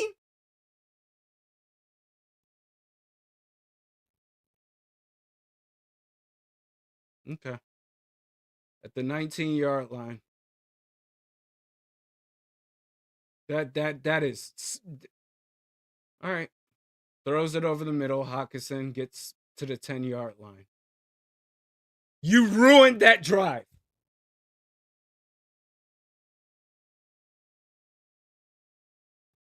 Unbelievable. CJ Ham was wide open. What are we doing? Why? And you were looking in that direction. Why didn't you throw it? Jesus. Then we got to rely on the kicker to win this game? 4th and 9. That's pathetic.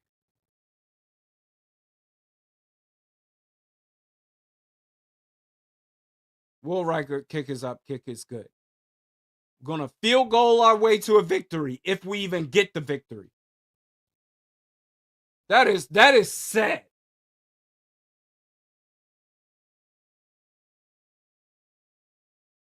And you know what? This is gonna just reinforce the quarterback talk.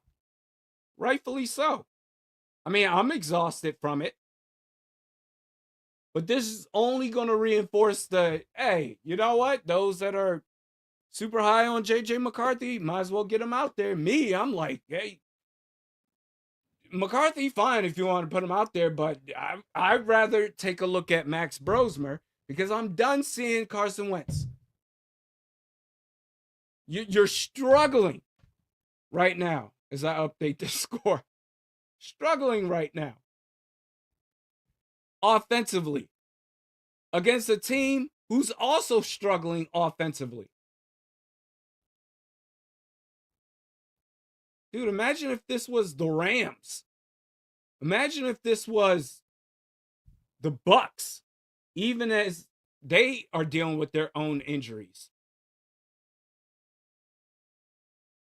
You had CJ Ham in your face chilling and said, we're not going to go there. Let's not get too crazy right now.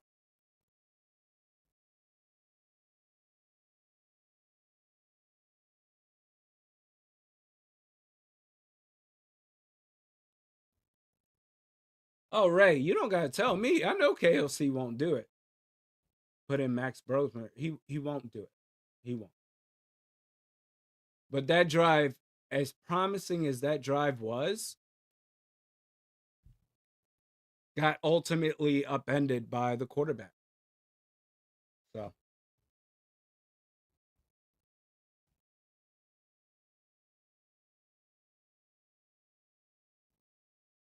JD says Carson is a moron. Well, your words, not mine. Definitely not Nikki. Second, we cross midfield, just march Reichert out there, skip the middleman. Definitely not Nikki saying, just cut to the chase. You get past midfield, bring them on out there. What are we doing all this extra stuff for? That was great.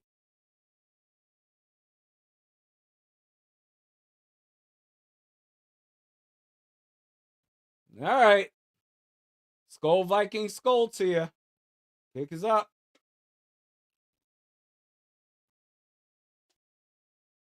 Gets past the 20, 25, 30. About the 34-yard line. Philly will start this drive. Skip the middleman. All right.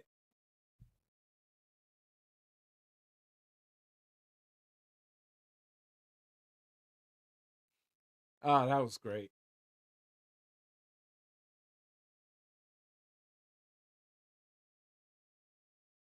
Okay, man. So you've got on the defensive line, LDR, Jalen Redmond. I didn't see who the third guy was. Skip the middleman. Oh, gosh.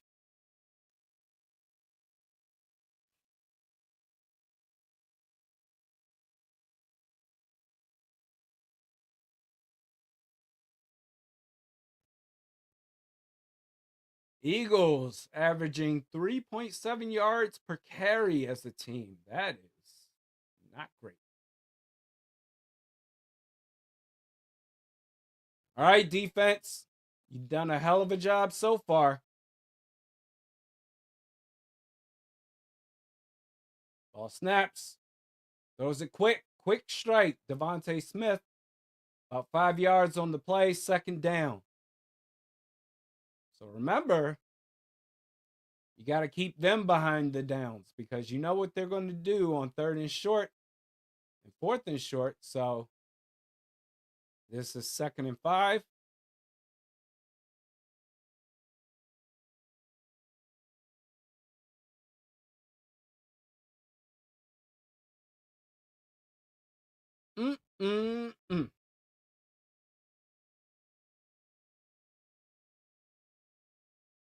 Play action. Hurts. Throws a deep strike to a wide open Devontae Smith. Isaiah Rodgers in coverage. Can't make the tackle. That's going to be a touchdown for the Eagles. Well, Easy come, easy go.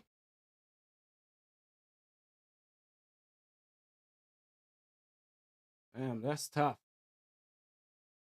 Isaiah Rodgers, see the replay. He turned his hips around at the wrong time. Should have kept straight. He would have been there to possibly make a play, but that one move he made in the middle of that play took him off. That's all she wrote. All she wrote. That's going to be a touchdown. We'll see.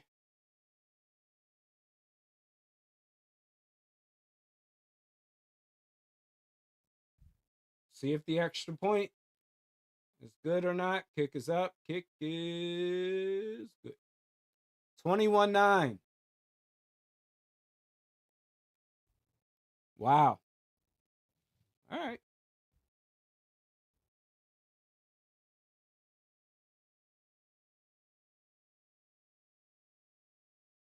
Back to being a 2-possession game. I'm not going to eat Isaiah Rodgers' lunch because he's been great all season. Sometimes you make a mistake, man. It happens.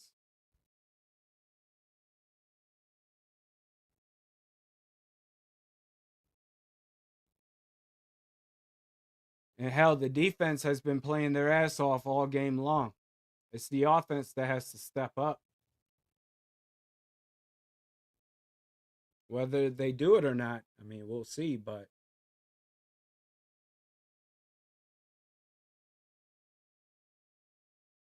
damn. I try to say or try to keep myself to 1 pint for live stream or 1 pint per live stream. We still got a 4th quarter to go, boys and gals.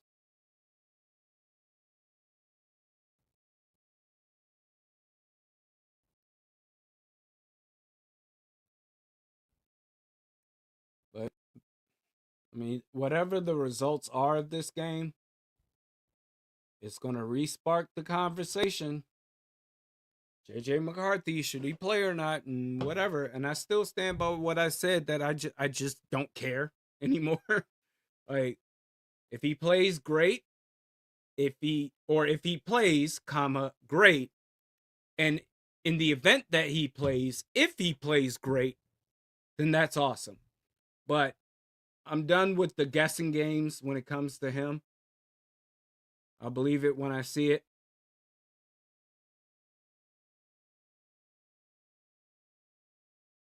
Southside Sunny, Randy, you hyped this team up all off season, bro. I did, because I believe. I really did believe. I thought they made significant upgrades in the trenches in free agency, drafting Donovan Jackson, JJ McCarthy with a year studying the playbook and the offense and the system under his belt. He was going to be the starter. What we saw from him in the preseason last year, I really believe that this was going to be a special season, but you know, I own it. It's not looking that way so far. I mean, you need a miracle to get back to that point. So there's a flag on the play. Like, these new kicking rules are just I don't even understand it, but I'm guessing it's a penalty on the play because the Eagles didn't kick the ball at a certain marker, either in the end zone or whatever. But no, for sure. I thought this team had the possibility of being great. And then what we saw was Javon Hargrave and Jonathan Allen not doing much of anything. JJ McCarthy looking like he just got drafted yesterday and inserted into the game 24 hours later. We're doing trick plays, double, reverse, and that's going to be, I was going to say, that should be a flag because the pass was thrown to TJ Hawkinson and he looked like he got held on the play. So that should be a pass interference. But That's part of sports talk. You give your predictions on what you think is going to happen. You present the evidence why you believe what you believe, and then ultimately we get the results. I mean, that's sports for you. So 1st and 10, ball past midfield at the 46-yard line.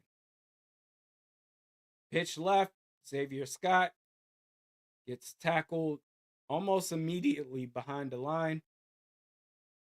So it's going to be 2nd and long.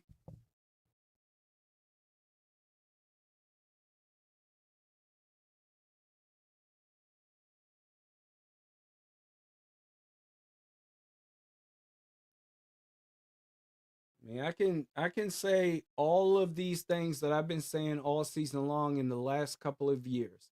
At a certain point, it gets to a point where it's just okay. Let it speak for itself. Yeah, I know what I'm talking about. You got trips left, Jalen Naylor motioning. Ball snaps. Carson Wentz sends it over the middle. TJ Hawkinson gets about 5 yards away from the line to gain.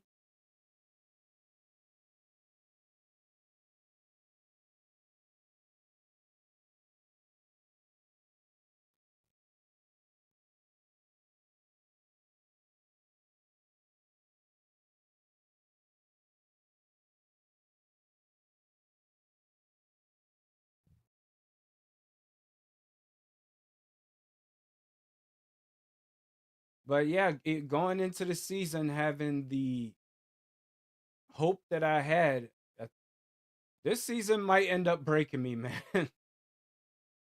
Where it's like, oh, nice play. All right, Jalen Naylor.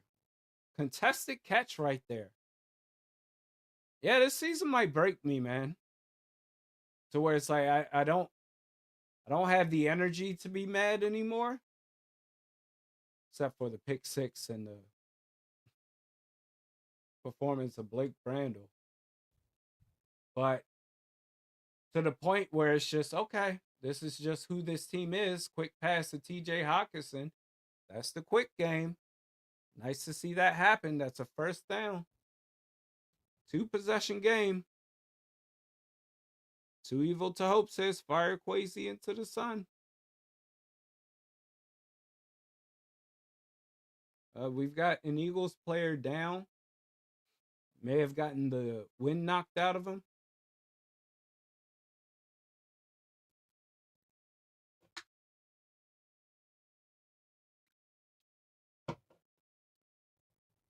It's just like, you know what? The team, they're going to do whatever it is that they want. How they handled the JJ McCarthy situation. And I'm just like, you know what? We can keep doing this hide and go seek of McCarthy. But eventually, not eventually, well, right now the clock is ticking, but eventually the time will run out where it's like, okay, we are not seeing this dude playing.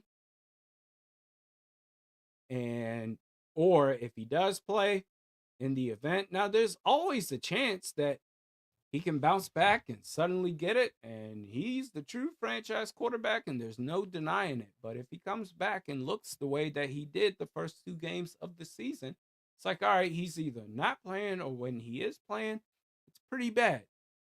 But time is the factor here. There's going to be a point in time where they're going to have to do something. Either keep riding it with JJ McCarthy and just pretend like it's not a big deal, or if he keeps looking the way that he's doing, then you're going to have to come up with a reason of why there's been no progression. Or he comes back and he looks absolutely fantastic. So many different ways this can go, but time will eventually require an update, a real update, not just a media answer that you just skip on by and just go to the next question, but a real actual answer as far as what is the deal? What is the actual deal with this guy? Is he for real, or is he a bust? And I don't think you can really have that conversation until the end of next year. Because then we're talking about 3 years in. We're already a year and a half in with 2 games of him playing. But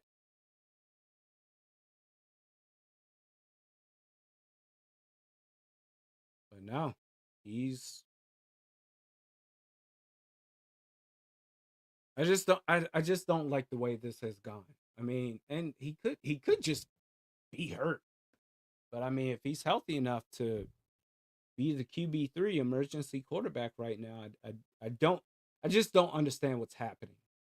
And I'm exhausted trying to read between the tea leaves and try to gain an understanding that it's like, you know what? Eventually, you got to answer for it. Somebody's got to say something. You can only hide in disguise for so long.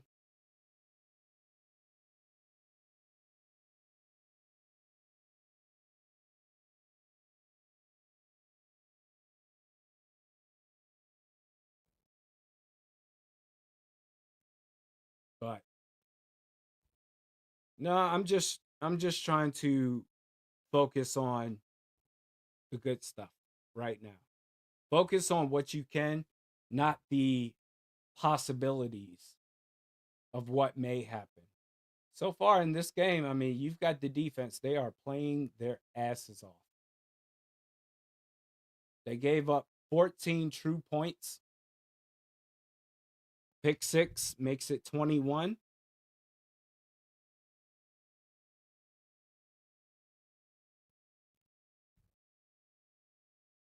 So that's something you can raise hell about. Jordan Mason's been pretty good. I mean, I feel like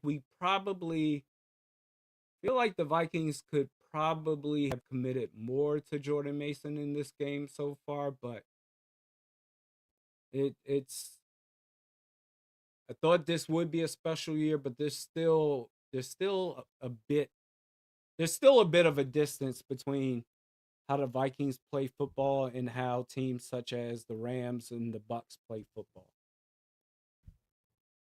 I mean, that's just the fact. Ryan Nader says, Randy, did you see the trade rumors that Patriots want Addison? They can want Addison all they want to. We wanted to trade up to get Drake May. You can want Jordan Addison all you want. That don't mean you're gonna get him. Nah, you Addison is a core factor for this team. You don't trade him at all. I'm sure there's a bunch of teams that want Jordan Addison. Doesn't mean the Vikings have to oblige. So we're back. Vikings in the red zone at the 19. Handoff to Xavier Scott. And he gets about 5 or 6 yards right there. 5.5 left to go in the third quarter.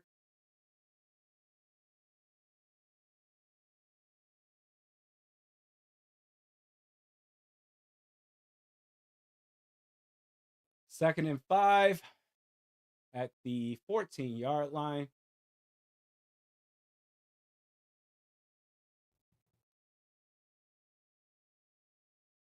Oh, they decide to pass it. Oh, okay. It worked out. Jordan Addison, speak of the devil, makes it a first and goal.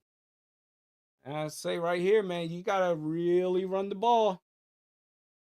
At least once, maybe twice. Don't go pass.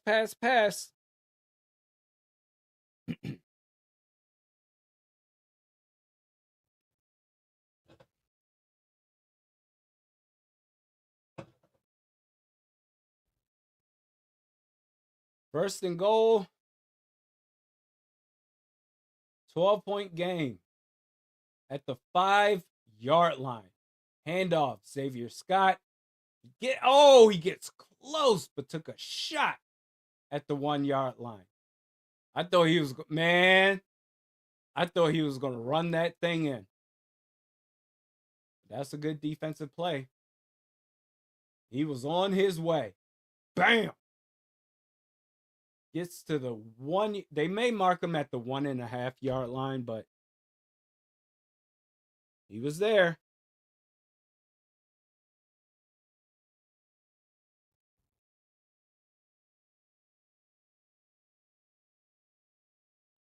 Oh my God. Carson Wentz goes out. We're doing the Wildcat. We're doing the Wildcat. Jordan Mason. Is that a touchdown? That might be. Ah.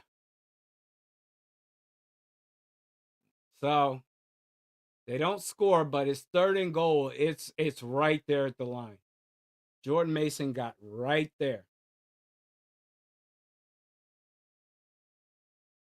Man. Yep. Oh, inches. Inches away.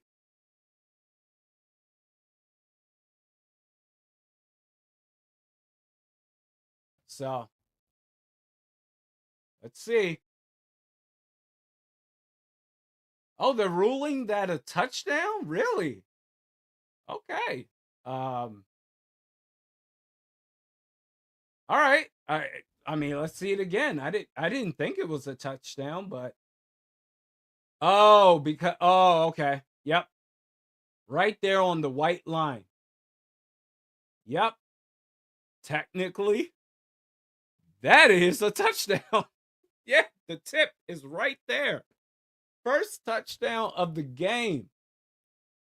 With 3.5 left to go in the 3rd quarter, you still got the whole 4th quarter to go. Kick is up, kick is good. It's a 5-point game. 21-16. Wow. I'm like, what are they about to do? The Philly special? Philly? Although Nick Foles motion post-snap, after the snap. Carson Wentz motion pre-snap.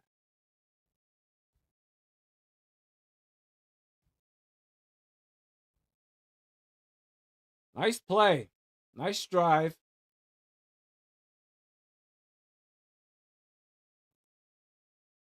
Five-point game, man. Vikings are still in it, believe it or not.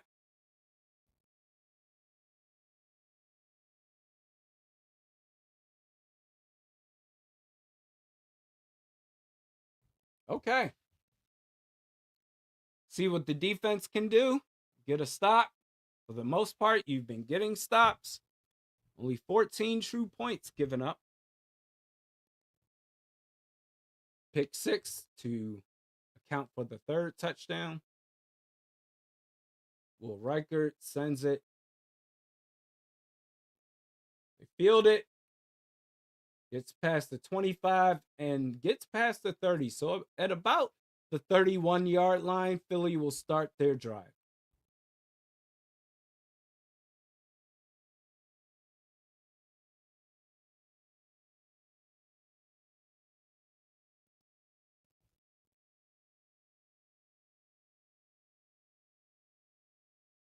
For the baseball folks out there, I asked this because I'm into baseball, but I'm definitely uneducated when it comes to baseball. Shohei Ohtani pitching 6 innings, 10 strikeouts, 3 homers. Is that the greatest individual performance in a single game of all time in baseball? Love to know your thoughts. Pitch out right to Shipley. Josh Metellus brings him down.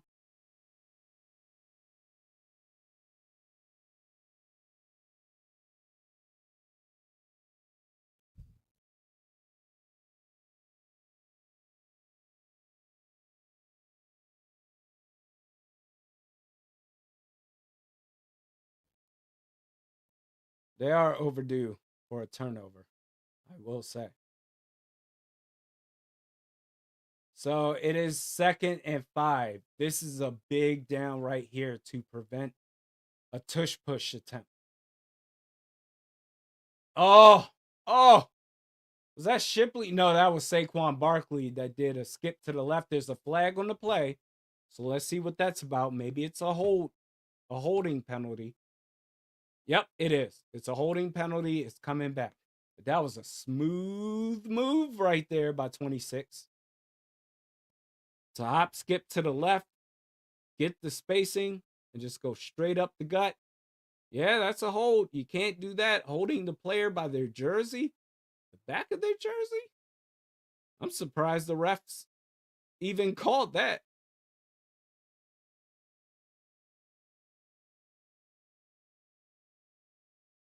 Mr. Thomas says, yes, it was. That was the greatest performance of all time in a single game in baseball history. That was crazy, man. It's funny because Shohei in the playoffs, he's been meh, but he has that single game. And it's like, all right, we back. Dumps it off to Shipley, and Isaiah Rodgers at least makes contact. And that's going to end up being a tackle behind the line. And that's how you beat a team like this. Force Jalen Hurts to make a play on 3rd and long. 3rd and 15.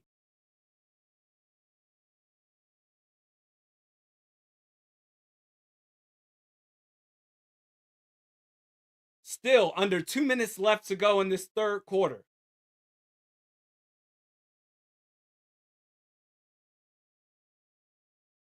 Put it on Jalen Hurts.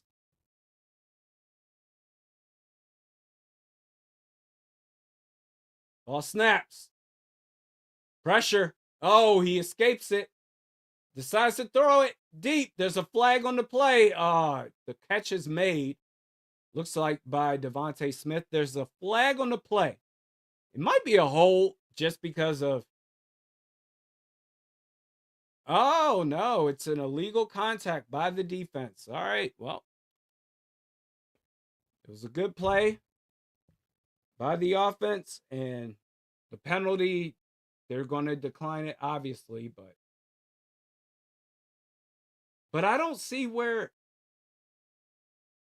was the penalty? Where did it have? Oh, Blake Cashman, contact.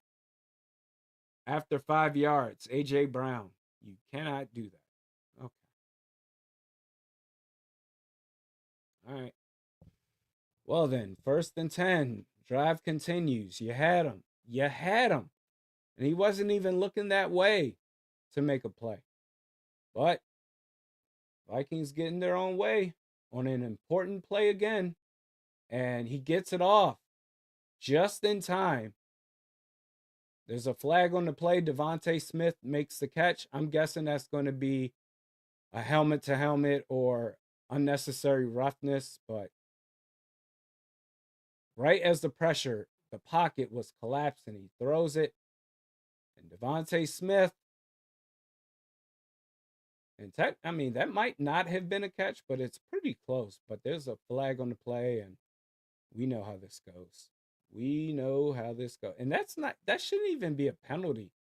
Harrison Smith just pushed him like straight up under the shoulder pads. Wasn't a targeting or helmet to helmet.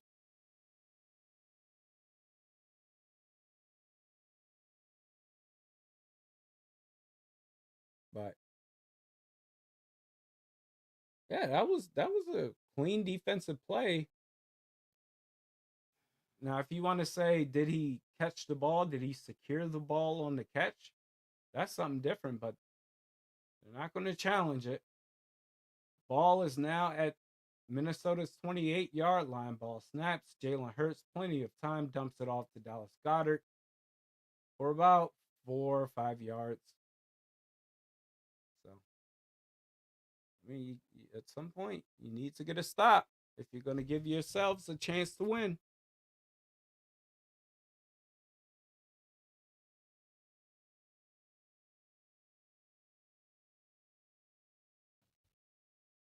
So the difference between the play clock and the game clock is about 3 seconds.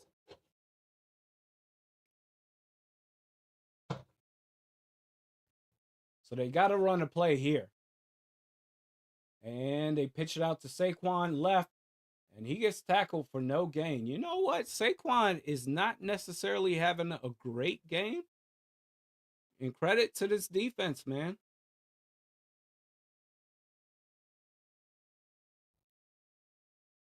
Real talk.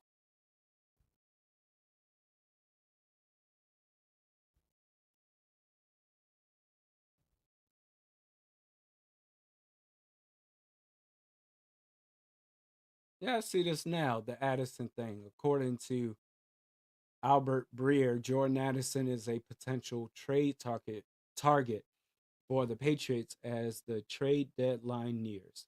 Guys that are nearing the end of the rookie deals when maybe their teams like the player but don't plan on signing them long term. You trade Jordan Addison, I will go all the way off. You know, it's one thing for the inconsistent play calling, and you lose games when you possibly could have won games with better adjustments. That's one thing. You trade away Jordan Addison. Um, I don't know what I'm gonna do. I wouldn't trade. Now if this is coming up because teams are interested in trading for Jordan Addison, that's one thing. Because yeah, like everybody wants to trade for Addison. But to actually entertain it, I mean, I think you'd be doing yourself a disservice by not listening, by not hearing out the offers. But it would take a strong offer to even think about, all right, maybe we should take the next 24, 48 hours to think about this. But I wouldn't trade.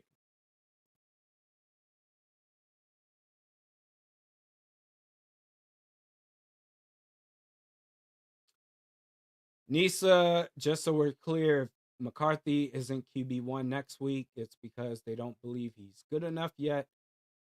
They won't say it, but that's what it will mean, and that's sad. I have no idea what it means. But you know what, Nisa? Unfortunately, because of the way that this has been handled, you have no choice but to leave it to interpretation, your own interpretation.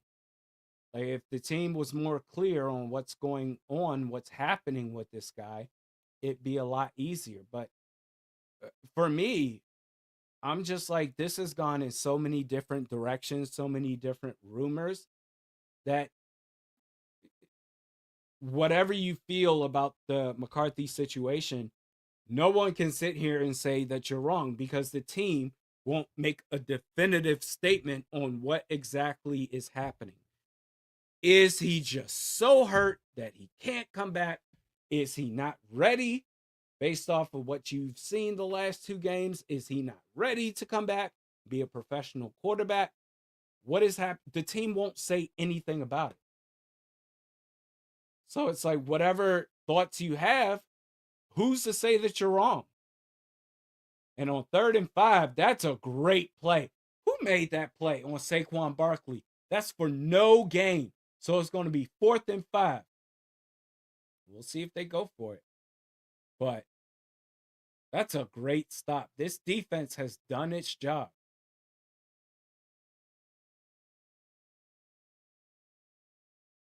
All right, looks like they're going to kick it. Jake Elliott.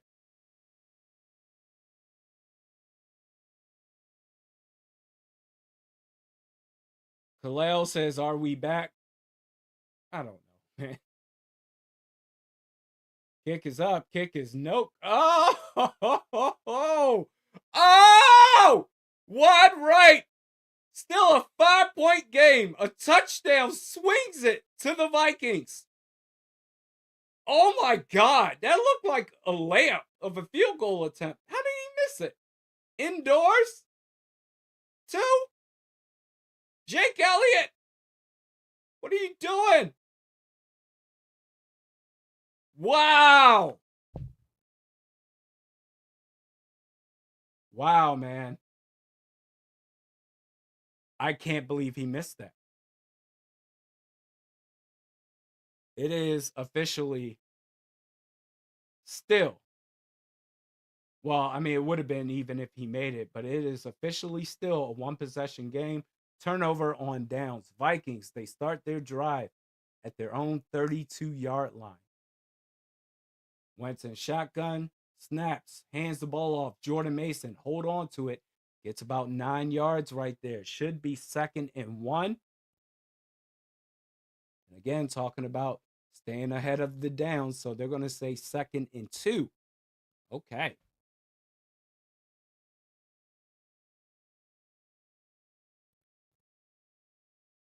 Under center.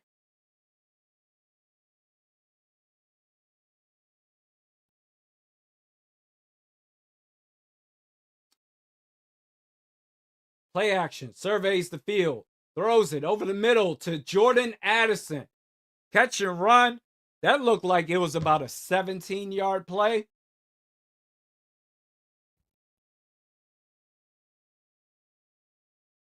That's what I'm saying, man. These gaps gets past the 40, gets to about the 35, 34-yard line.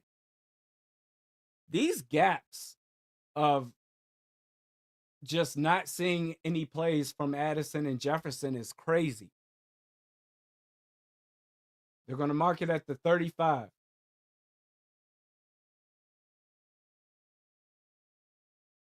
No play action, just straight drop back. Throws it to the right. Jordan Addison, 15-yard line. You're at the 15-yard line. Man, this is your chance. Talking about some trade Jordan Addison. Man, what? Shoot. Not I, said the cat. I'm telling you, you can beat this team, man. You really can.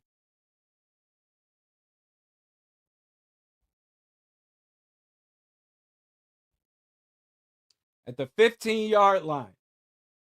Pitch right or pitch left. Excuse me. Jordan Mason gets I don't like that play.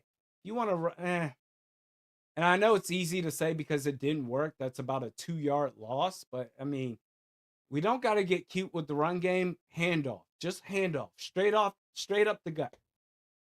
The pitch and the spoonfuls of sugar plays, you don't got to do that, man. 2nd and 12.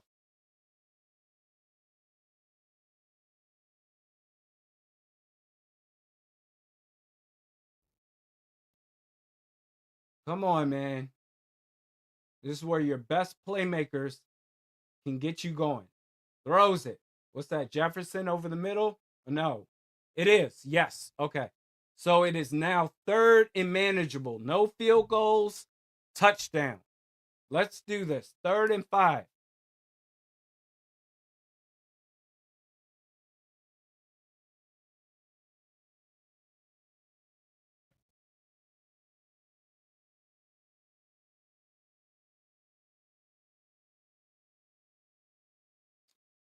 Third and 5. We're at the 10-yard line.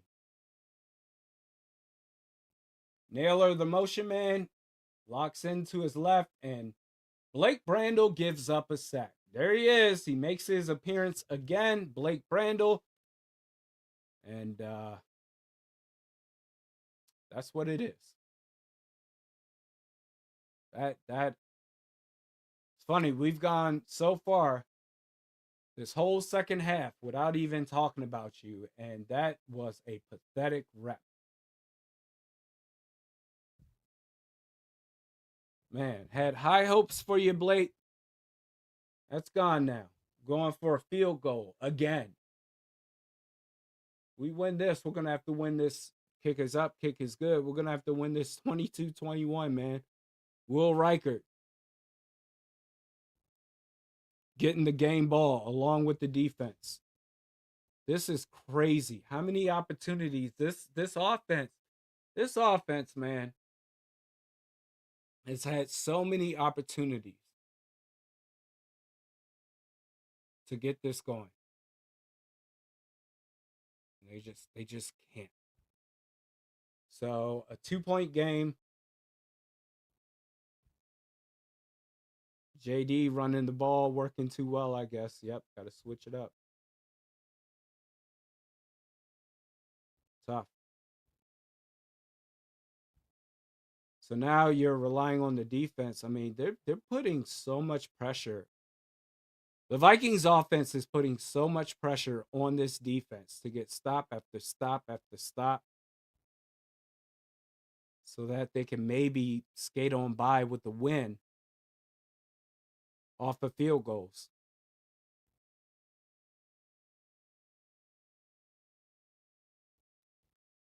But I mean, plenty of time left in this game in the fourth quarter.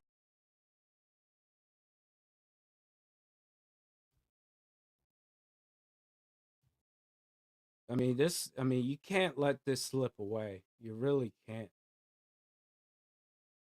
You got to take when you get into the red zone, you just need to run the football straight up. That's where the only touchdown came from offensively for this team. Jordan Mason.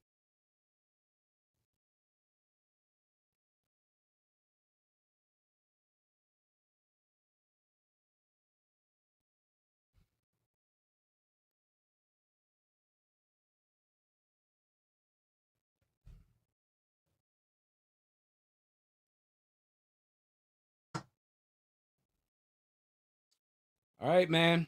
It's that type of game. It's always this type of game.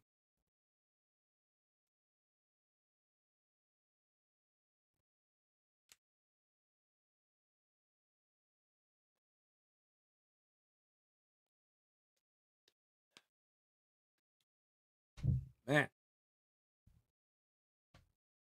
So they're showing the replay. Blake Brandel.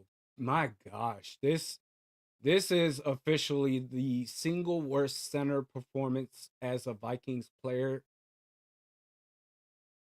in the history, or at least, you know what, maybe there's been worse out there. As far as what I've seen in 25 years, the worst center performance is what we're seeing right now. Had high hopes.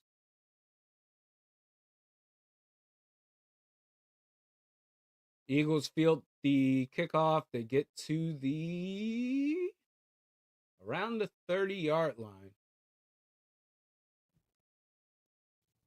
So the 29, 30-yard line is where they'll start.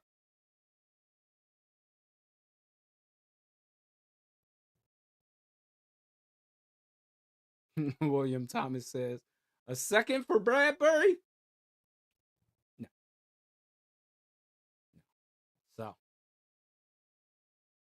So, I was hoping to have questions answered with this offensive line.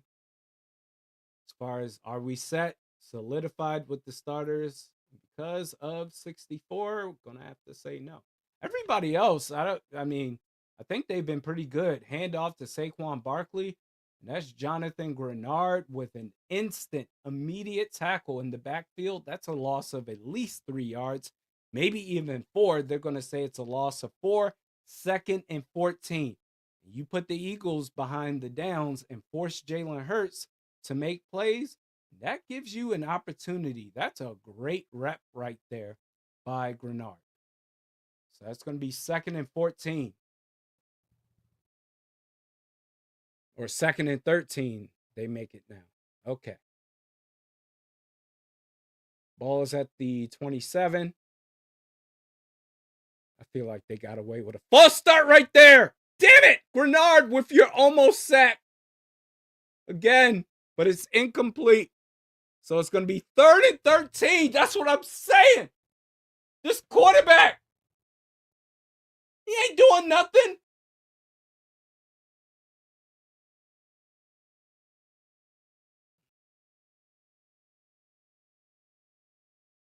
Jordan Mailata did just enough to keep Grenard at bay.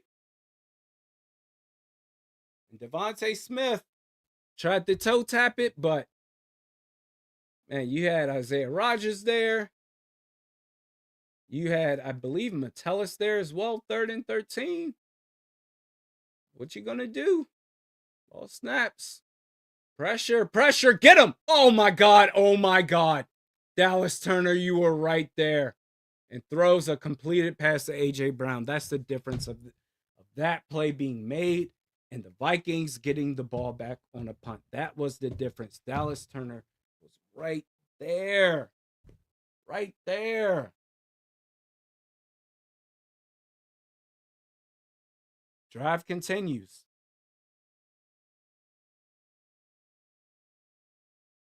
Hand the ball off to Saquon, and well, talk about ahead of the downs. Close to midfield. It's going to be 2nd and 2. You know they about to run this ish into the ground.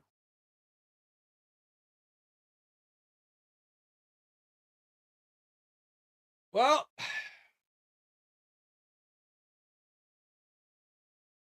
said at the beginning of this stream, this watch party, I'm not gonna let this team throw me off. But it's 2nd and 2, you know they're gonna run it. They do. And what was that? Was that Bo Richter who could have made a play in the backfield? Was right there. Literally right there. No, Batty. Batty was right there. I mean, nose to nose with Saquon and just got left. That's all it is. New set of downs for Philadelphia. Tyler Batty. Like, what was that, man?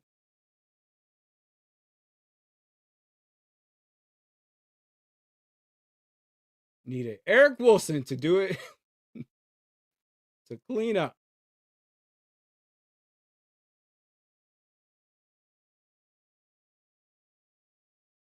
Saquon's a little gimpy, a little hurt right now. They're checking on him. Hopefully he's okay.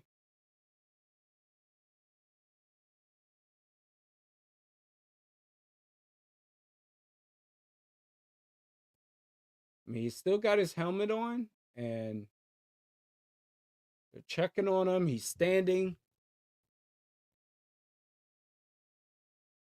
I mean, which I would think is a good thing. Now he's moving.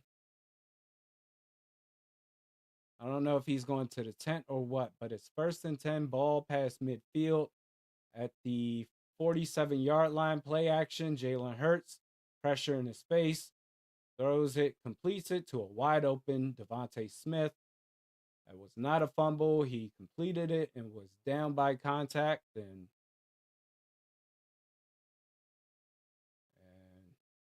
that's. I mean, this is Vikings football, man. Cardiac football.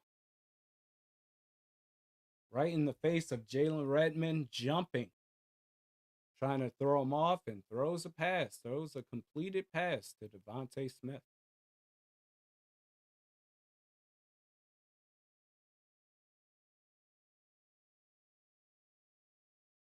So ball is now at the 27. Jalen Hurts, no pressure. Throws it to A.J. Brown, who gets his 2nd touchdown of the game. I mean, that's probably going to do it. I mean, there's still there's plenty of time, but it's a 2-possession game. Bet you A.J. Brown is happy now. So I love this team. They're throwing me the ball. Byron Murphy Jr. in coverage. That was pretty bad. That was pretty bad. So now we'll get a score update.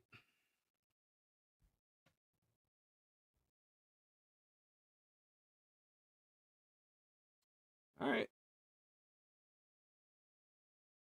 I've said all that's needed to be said, man. Kick is up, kick is good. I've said all that's needed to be said.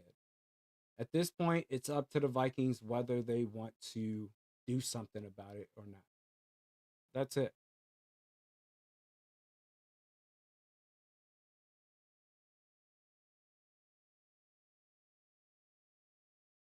And I mean the defense, they've been playing their asses off. Not not that you can tell by the score, but they've been putting in work. It's the offense that has been letting the defense down. Will Reichert stepped up, like, so now it's a 9-point game. Eagles up 28-19.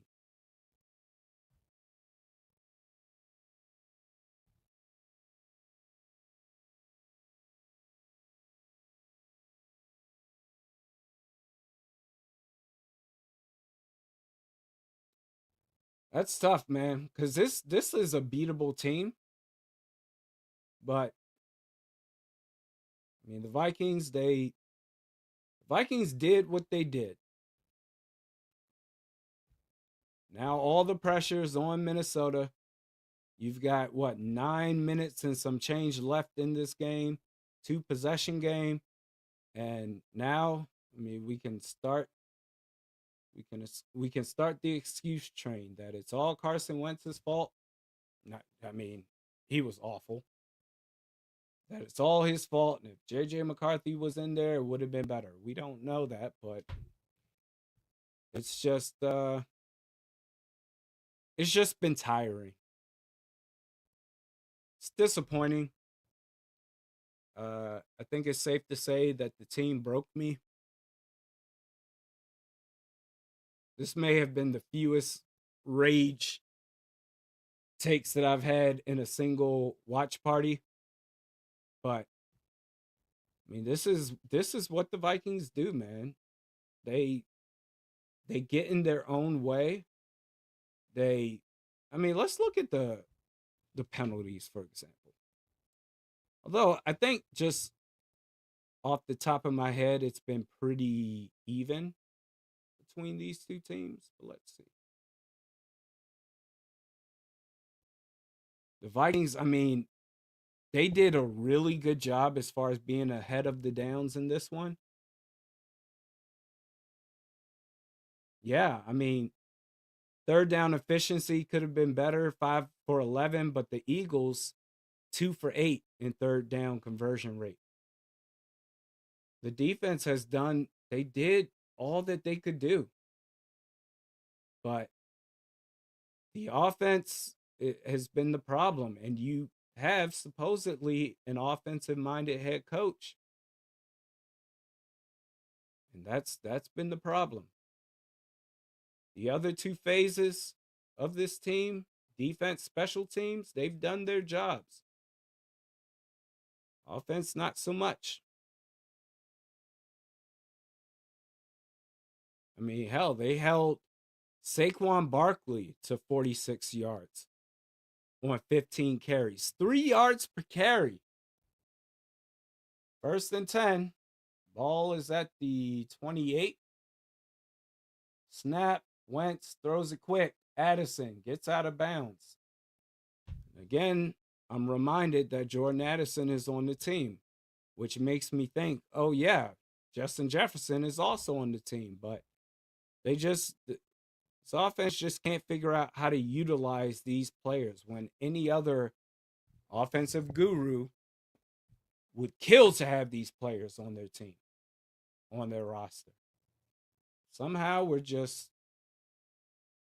I mean, Addison has 100 yards. This is a quiet 100 yards. But 2nd and 4, under 6 minutes to go in the game. Carson Wentz throws it left. Addison again. And you see these types of plays happen when you're on the brink of a loss. And it's like, bro, you could have been doing stuff like this all game long. You see the Rams today without Puka Nacua and how they ran their offense? They were up like 21 or 27 to nothing in the first half. Or at halftime, throws it deep. Justin Jefferson, the ball is overthrown. You see how they do that? Well, with this team, I mean, with a healthy Jefferson and Addison, you're always having to play catch up, man. I just don't understand how that's even possible.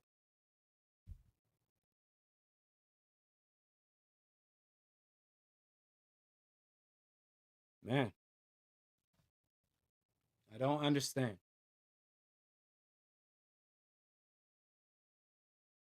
Second and 10.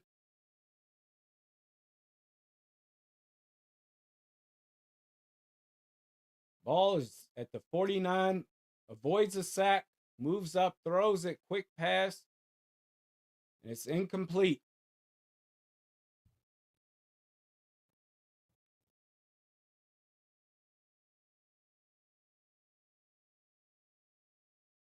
Kill Brill says Addison does not need to be traded. Of course not. Can you imagine this team without Jordan Addison?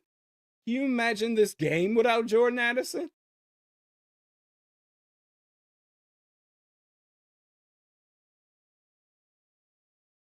We got all the excuses in the world for the team and them continually just living nowhere close to the expectations. Carson Wentz takes off and made a juke move. Oh, that's embarrassing. Whoever that player was, whoever that defender was, made a juke move and made the dude fall. But this team is always in catch-up mode, man. This team, this roster, they should be ahead most of the games. But can't be that easy. Woo! Reed Blankenship that was.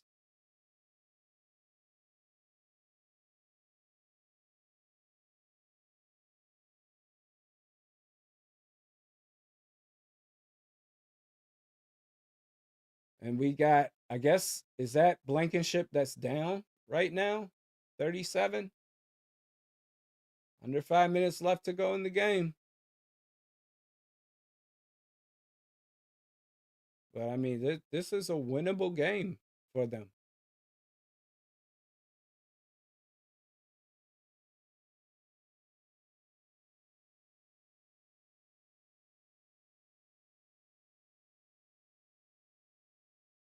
It seemed like that, Isaiah. Like the Eagles are trying to give this game away to the Vikings, but the Vikings can't take advantage of it.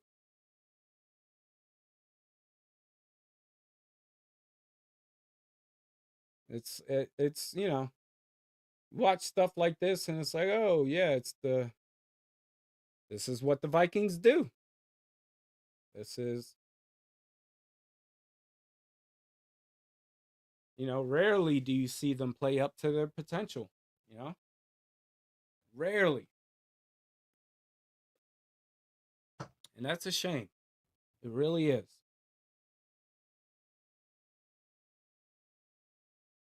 As this is on paper, I mean, when the thing is, on paper championships, the Vikings are the best team in the league. But when it comes to execution, actually playing football, this is where you find the Vikings almost always late in games where they're having to play catch up. Carson Wentz throws it deep, and that was a terrible pass intended for Justin Jefferson. Second and 10.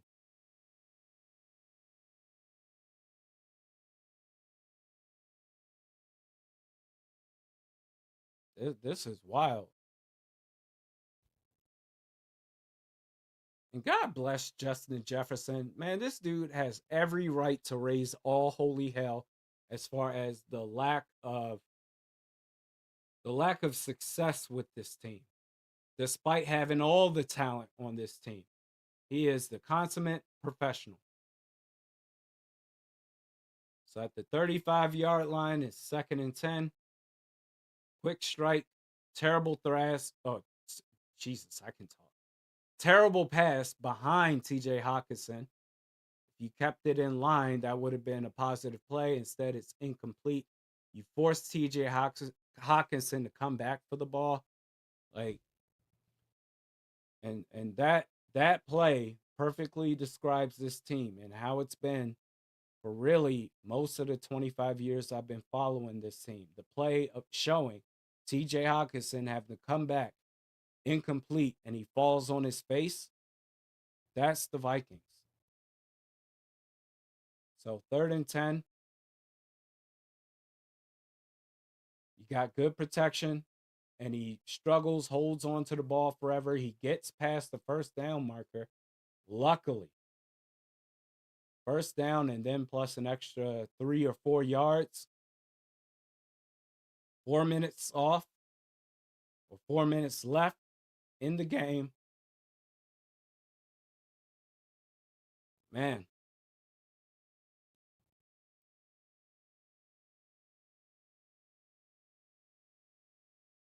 Man, are we going to see a slant again? No? That's all right. Throws it to no man's land. Carson Wentz, yo, this dude, yo, do we have a quarterback? Can we put in Max Brosmer? Can we have him start Thursday night? Huh? Cause y'all doing the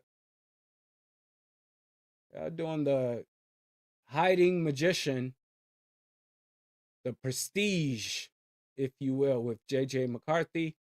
Carson Wentz can't play. I mean, what do you have to lose, man? Put Brosmer in.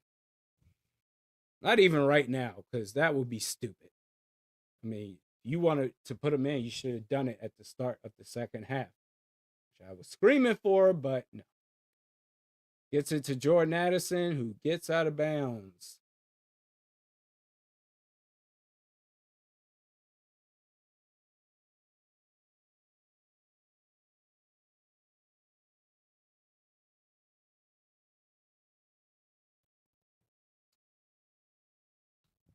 Fester says KOC's ego is too big to pull quarterbacks mid-game. Yeah, I mean, it is. And at the expense of a win, hope it was worth it.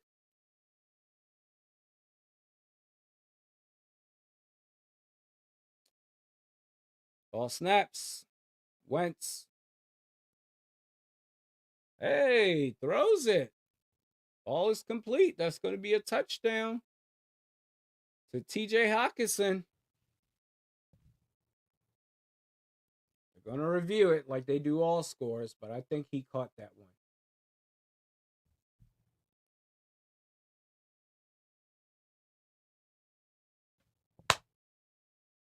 Damn Nats.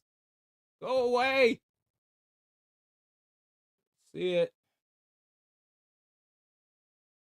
Ooh, I don't know. Don't know about that one, Clark. They might say the ground assisted him in that catch, but we'll see. I mean, I thought he caught it in real time.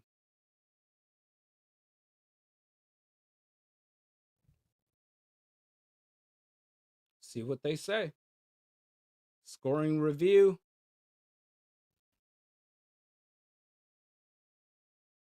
And if this holds up, you're down. Assuming you make the extra point, you're down 2. 1 stop, 1 drive. The cardiac Vikings, man.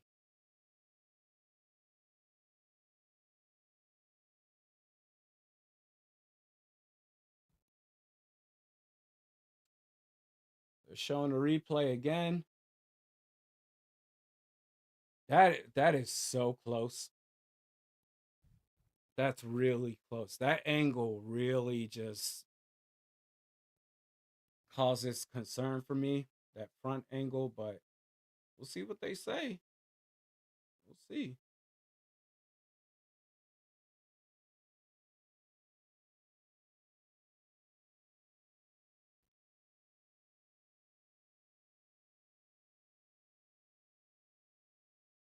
They bobbled on his hip and then he recovered it. It's all about that initial land of Hawkinson. Are they going to say that he lost control, that the ground assisted him, or maybe this is just, they're going to say it's incomplete. Call is reversed. So we're back to a 9-point game. Just under 3 minutes left to go in the fourth quarter.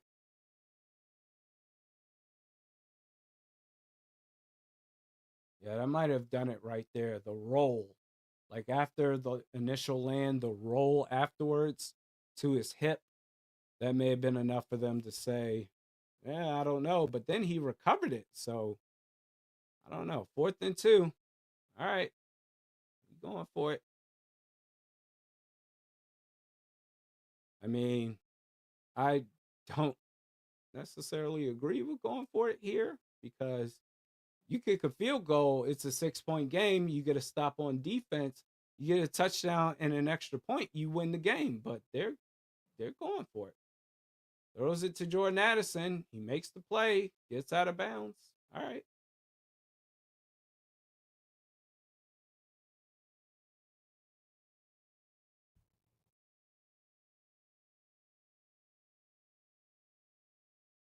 Made the play, got out of bounds, new set of downs. I mean, I don't think that's, oh, it is. It does set up 1st and goal. I was about to say, I thought they were at the 11. But it turns out that the Vikings are smack at the 10-yard line.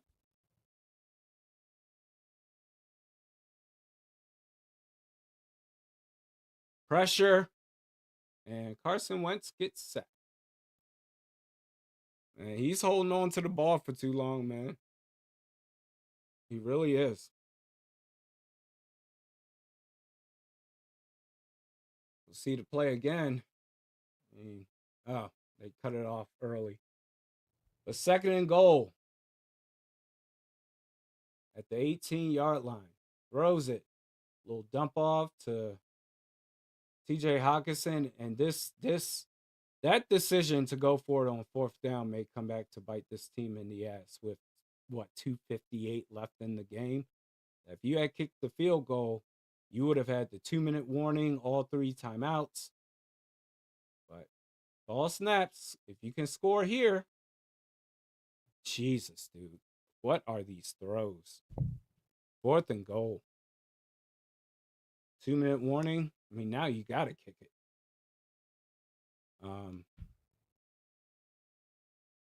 Wow. That's too bad, man. But this is what the Vikings have been. This is what they have been under this regime. And I realized that trying to expect anything differently, the joke's on me. So it's not about winning games. It's about winning games his way. So here we are.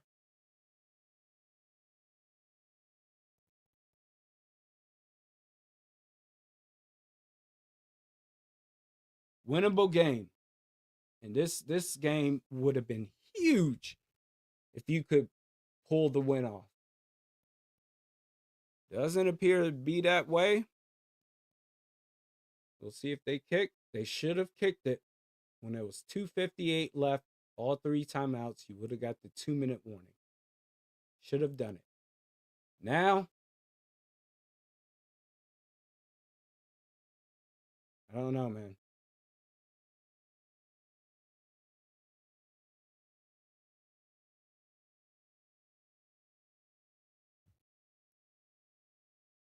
That would have been a much better position if you were to get a 3 and out, because then, I mean, obviously they would run with Saquon, but the run defense has been doing a really good job today. You would have gotten the ball back with plenty of time.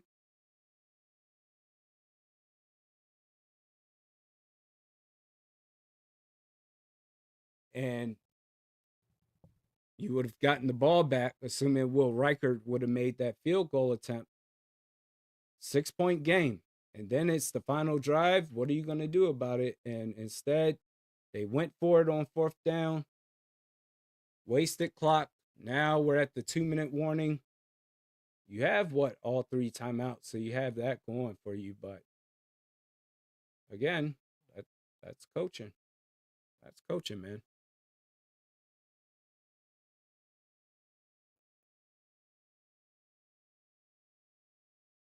But all the KOC Glazers will be in full force. Perfect game, he called. I'm sure they'll say. Will Reichard with a 29-yard attempt on 4th down, 2-minute warning. Bam. Kick is up. Kick is good. It's now a 6-point game.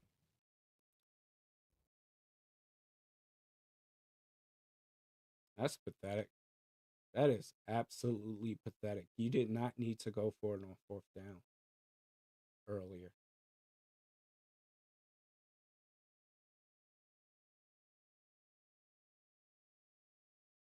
But here we are. The offensive guru.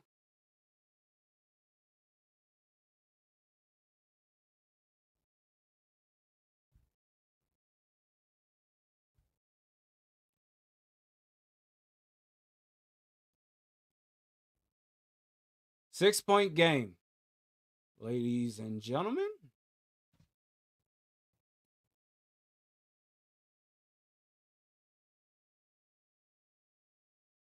A minute, 57 seconds left. You have all 3 timeouts remaining. Let's ride. Let's see what happens.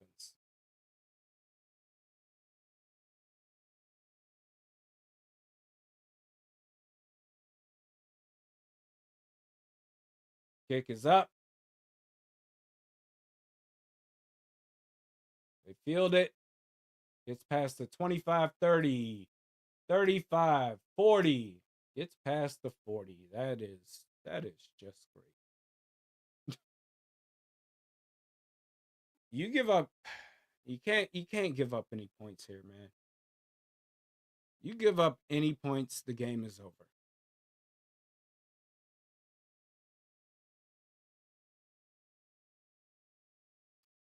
But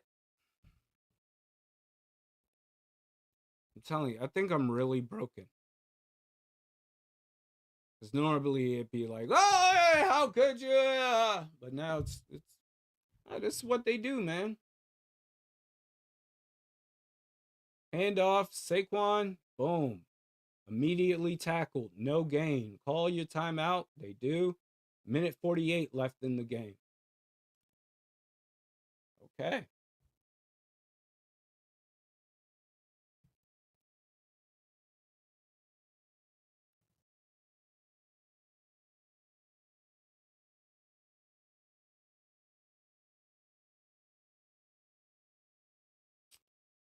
All right.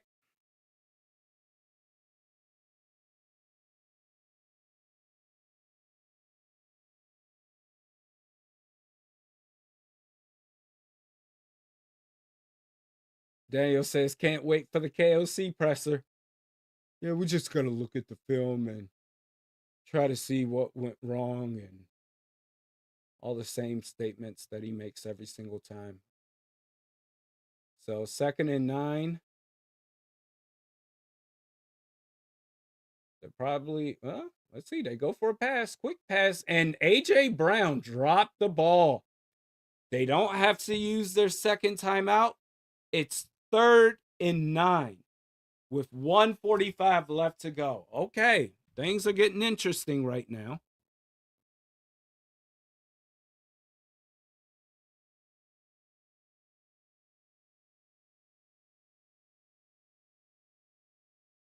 Bad pass. Even though it was in the hands of A.J. Brown, it was a bad pass. 3rd and 9, defense lock in.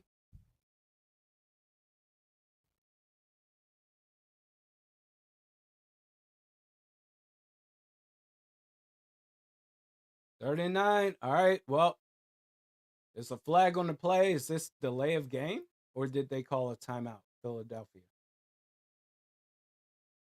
I'm guessing they called a timeout. There's no way they took a delay of game right there. No way. Yep, they call a timeout. All right.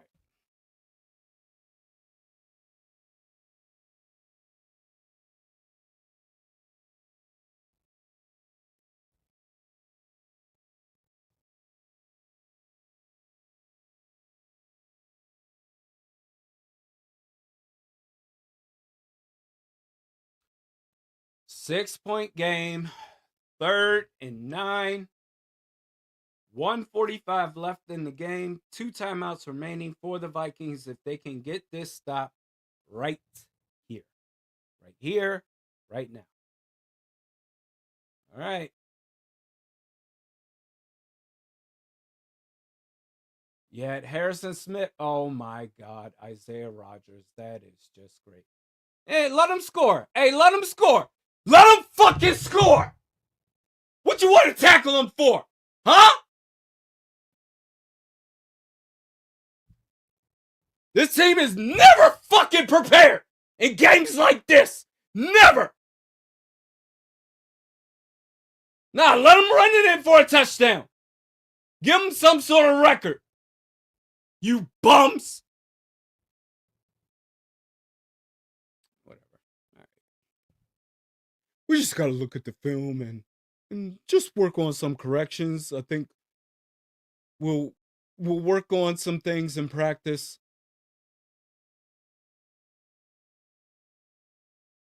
This Eagles team was begging you to take this win. Only for you to take a dump in the middle of the field.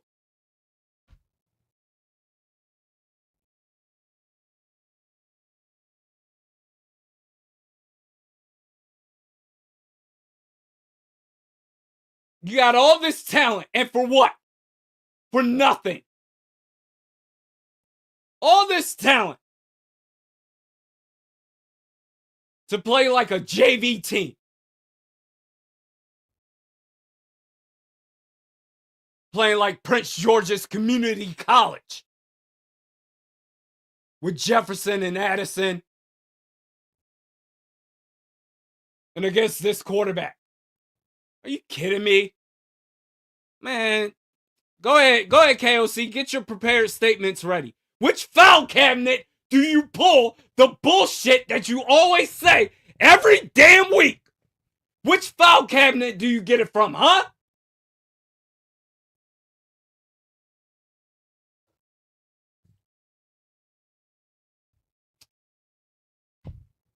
Frauds.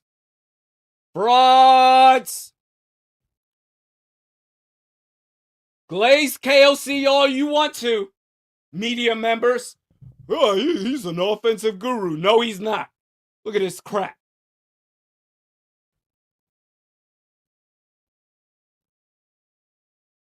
JD Rodgers was getting cooked all game. He was, but he also he's this is a bad game for him. I will say that.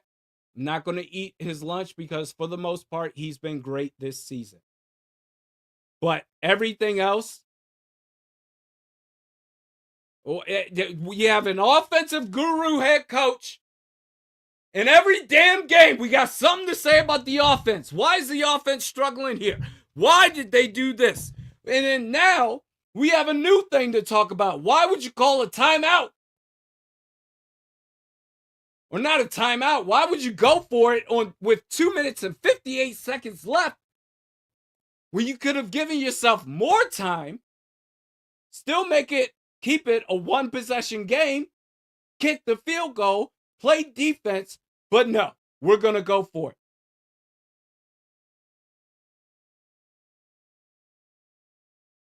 And you know what? It doesn't matter what happens. It doesn't matter anything that happens, whatever the results are. This market will find a way to unapologetically kiss this man's ass. Why? Because he's charming. He's very elegant in his word usage.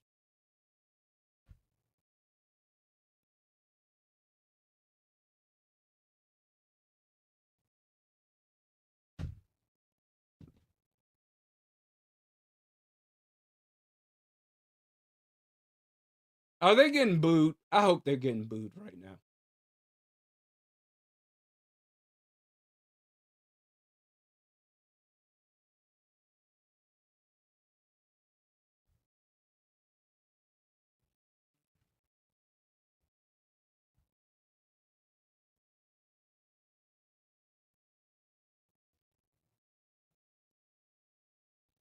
That's crazy.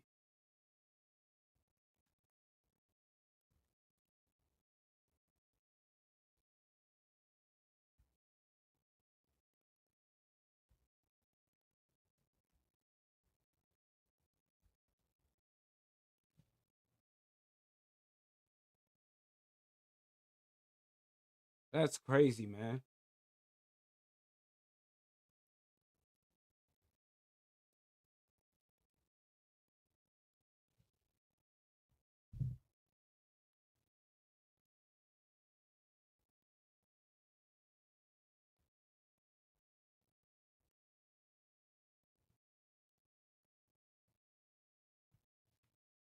Well, what, 2 seconds left on 4th and 23?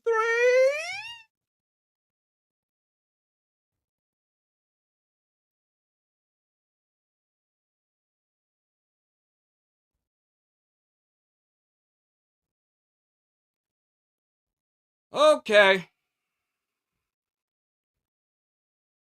So I don't know what doohickey they're going to do right here, but here we are. They may just snap the ball and just run around backwards in the backfield and then end the game there.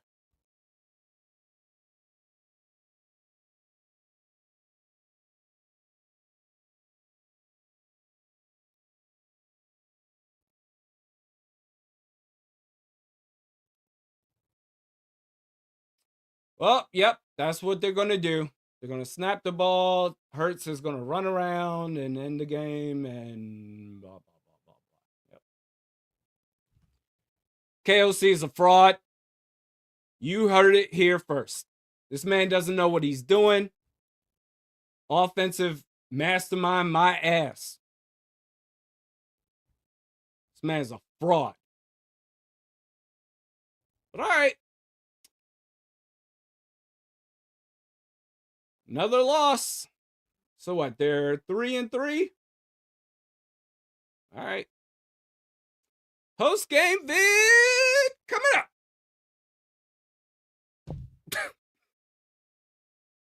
Unbelievable. Unbelievable.